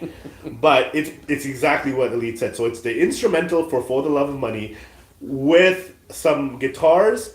And if you're going to listen to this instrumental in the car with your kids, don't. Because midway through the song, all of a sudden it becomes a porn. There's a girl in the back, and she just starts moaning. It's just an orgasm. It's just moaning. Yeah. Thank you. So be careful, because there was a couple of comments like, "Oh, I was listening to this guy cranked it up at a party." Well, because you're just chilling, like, yeah, because that's what you think it is. It's sweet. It's an instrumental. Yeah. Just going down, and then all of a sudden, and then all of a sudden, 2 minutes into it, Ron Jeremy pops out. You know what I mean? So just be careful with that. It's fucking amazing. Yeah, but it's instrumental, and I mean, what do you say? The reason. So I did a 4 out of 5, and the only reason I did that is because of the moaning. I mean, I'm one to talk. I mean, I listen to Pop That Coochie. So, and I think that's great. So I'm not being Mr. Whatever, but it just didn't fit because the instrumental's so nice, and then it's just like, why would you? So I think the really cool. I think the really cool thing is the fact that this is what it sounds like, a live music instrumental. Yeah. The guitar player's there. It feels like they paid attention, and this is another DJ unique production. Correct. Because the beat's the same, but like you said, they've added live instruments to it. And then there's a couple of the voices. Jewel does a couple things in there. But it's kind of weird, right? I've never seen that. I've never seen where I've never seen on a hip hop album, anyways. Like I've seen instrumentals on singles. Yeah. But I've never seen an instrumental on an actual album, and right after the same song. I think it's interesting what you said about the song being from 91. Yeah. And the beat being from 91. So maybe Unique saw that as a challenge and was like, I want to put my own shit. Oh, yeah. I want to put my own stank on this beat. That's a really so good let me point. just do it this way. Because, I mean, again, there's no reason to do it. I don't think the original had this 4-minute outro. No. But it's a great way to ride the album.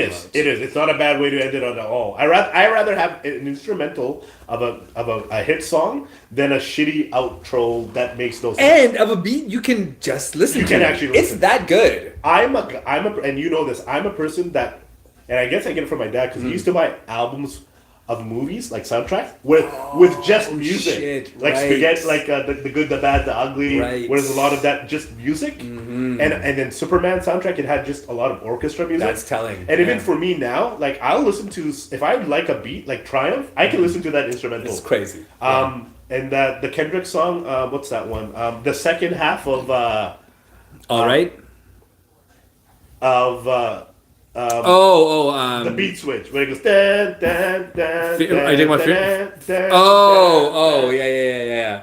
Some of that bitch, some of that fat.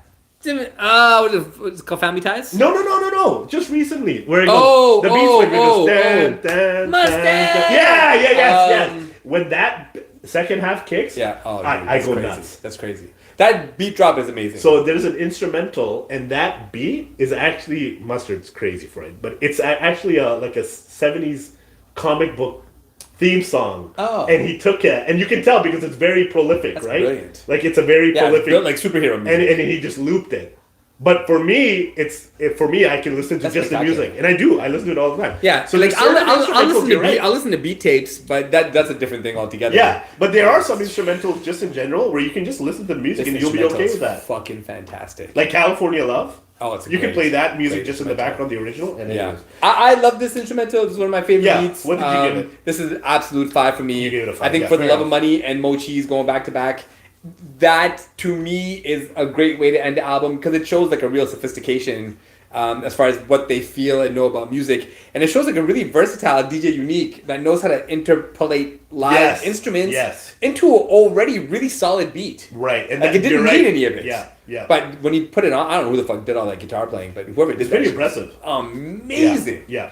I love the Spanish guitar sound. It's one of my favorite instruments. Too. Yeah. So this is an absolute 5. They murdered it. They fucking killed it. Man. And I think I just answered my own question. And you probably already... I literally just said before, I didn't understand why they titled it Mo Cheese. Well, no, I do know. For the Love of Money is track 7. Yeah. Mo Cheese means more money. More money.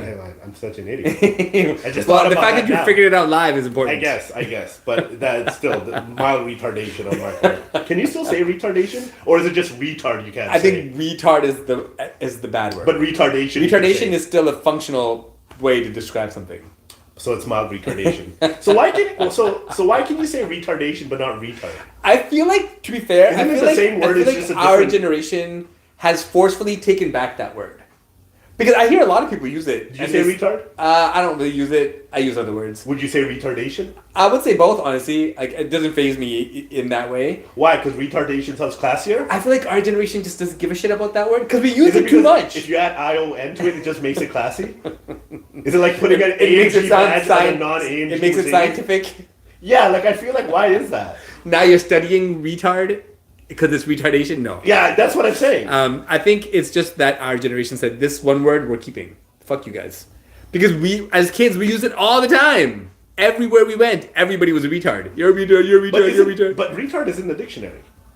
Yes. Right? And in the dictionary, it's the different definition. In the dictionary, it means slow, to right? slow something down. Right. Which in our use of it is slowing down your abilities. Right. Which in turn leads to people being like, well, you're stigmatizing people that have disabilities. But what we're saying is, no, you're someone that doesn't have disabilities, but you're a retard. So what you're saying is I can call somebody, if I'm driving and the person in front of me is driving way too slow, I can say he's a retard.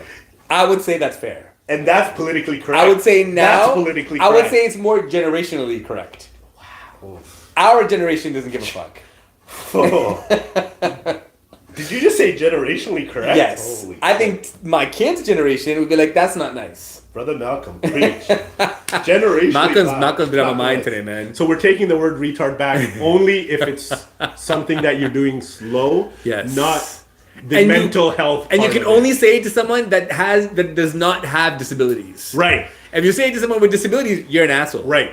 But people are doing things that warrant being called retard. Right. Yes. Yeah, if your kid is taking too long washing the dishes, you can call him a retard.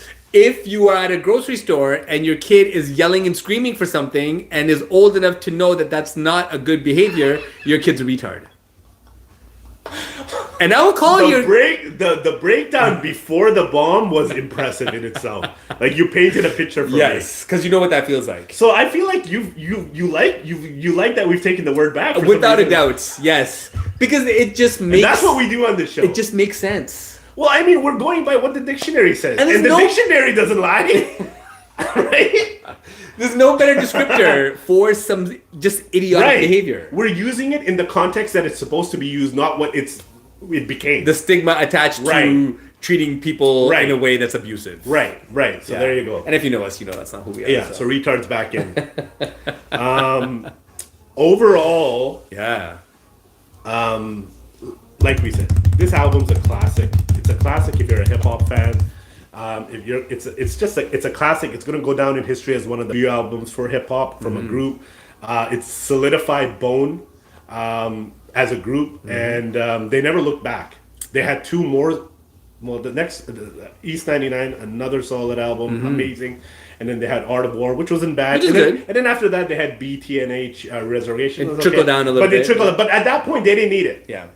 They already hit a home run. Yeah, they did what they needed to do. So I give it a final score of 4.5 out of 5 CDs, and I think that's my highest score to date. It could have been a 5, but there were, like I said, the songs that I didn't like, I really didn't like. Wait, you didn't give End for Life 5? You know what? I'm gonna tell you right now because I keep my database stuff. I think that may have been the first. You know what? if I let's see how good you are. I gave it. What did I give it?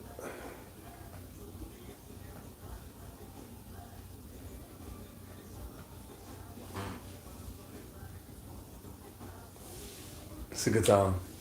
In the background right now, the song is playing Juvenile 400 Degrees, Gonna Ride With Me. It's a That very, is a very good good song. song. I like that song. Did we start this right from the get go, or did we change it? Because Nope. no, we did, right? Nope, it was from the get-go. I We don't- used this so pattern. for some reason, I haven't put it on yet. But you know what? You're probably right. I think that may have been our first I fiver. think you're right. Okay, you probably yeah. I think you are right. Okay, so this is probably the second highest score that I've probably done. Mm-hmm. I would say, but yeah, I gave it a 4.5 out of 5 because I mean, out of 8 tracks, five out of 5s. I mean, that's impressive, crazy, man. That is impressive. And then Yeah. 1 4 out of 5. So I mean, the average was impressive, but I just couldn't give it a 5 because, like I said, the songs. Those that I two didn't misses love- for you. For me, yeah, Yeah. for me, anyways. We're colossal. What about you? One of my favorite albums of all time. I think it's one of the greatest debuts of all time. It set the stage Facts. for a really phenomenal career. Facts. Made everybody make sure that they could eat for the rest of their lives off of the success of this album, because Bone can tour just off of this album. I'm sure people would buy tickets to go see it. Very true. This is going to be one of those for me. It is one of the most complete albums for me. It is a 5 out of 5. And again, this is the first 5 that I've given since End for Life. Since End for Life. And that's one of our first episodes. So we start off season 2 with arguably one of the best albums that's been contributed to hip hop culture. Right. Riz gives it a 4.5. I give Very it a 5. close. I think it's a smash of an album. If you haven't heard it and you're learning about it now, Mm-hmm. go to YouTube, go to Spotify, whatever, and listen to it. You will not be disappointed. You will not be disappointed. And if you are a fan, if you heard it before and you haven't heard it in a while, like I've heard some of the songs, but I didn't hear the whole album in totality. Grab your headphones, grab your laptop, your phone, or whatever. It's a and great just trip. chill and listen to it. It's a great trip. It's a great trip. Great journey. Shout out to Bone Thugs and Harmony Yes. for being one of those iconic groups in hip hop. Absolutely. That matters and brought styles to the game that made me, made young up and coming artists like me want to rap like them. Right. A lot of the reason I spit double time is because of Bone Thugs, because Right. of how that music moved me. Yep. So a huge shout out to Bone Thugs and Yes. Harmony. This is a 5 CD for me. It's a 4.5 from Riz. We haven't done this all episode because we've been talking the whole episode, but make sure you do the things. Hit the subscribe. Yes. Hit the likes. Do the bell on the notification so you know when we're dropping new episodes. Yep. We try to be as consistent as possible, but we also got lives to live outside of that, and that may complicate the schedule sometimes. But the goal is that every other week we drop episodes. Try to be consistent. Yes. Yeah, and the shorts will keep coming out. Shout out to everybody watching the shorts. Yes. You can find us at its_high phrase on all social media, TikTok, Instagram, Facebook, all that. And you can find me at this_is_elite, ALITE, on all social media platforms. Make sure you do the subscribes. The Yes. channel keeps growing. The views keep coming up. And we're very thankful that you appreciate the content that we're putting out. Absolutely. Thank you for all your support. Peace. Peace.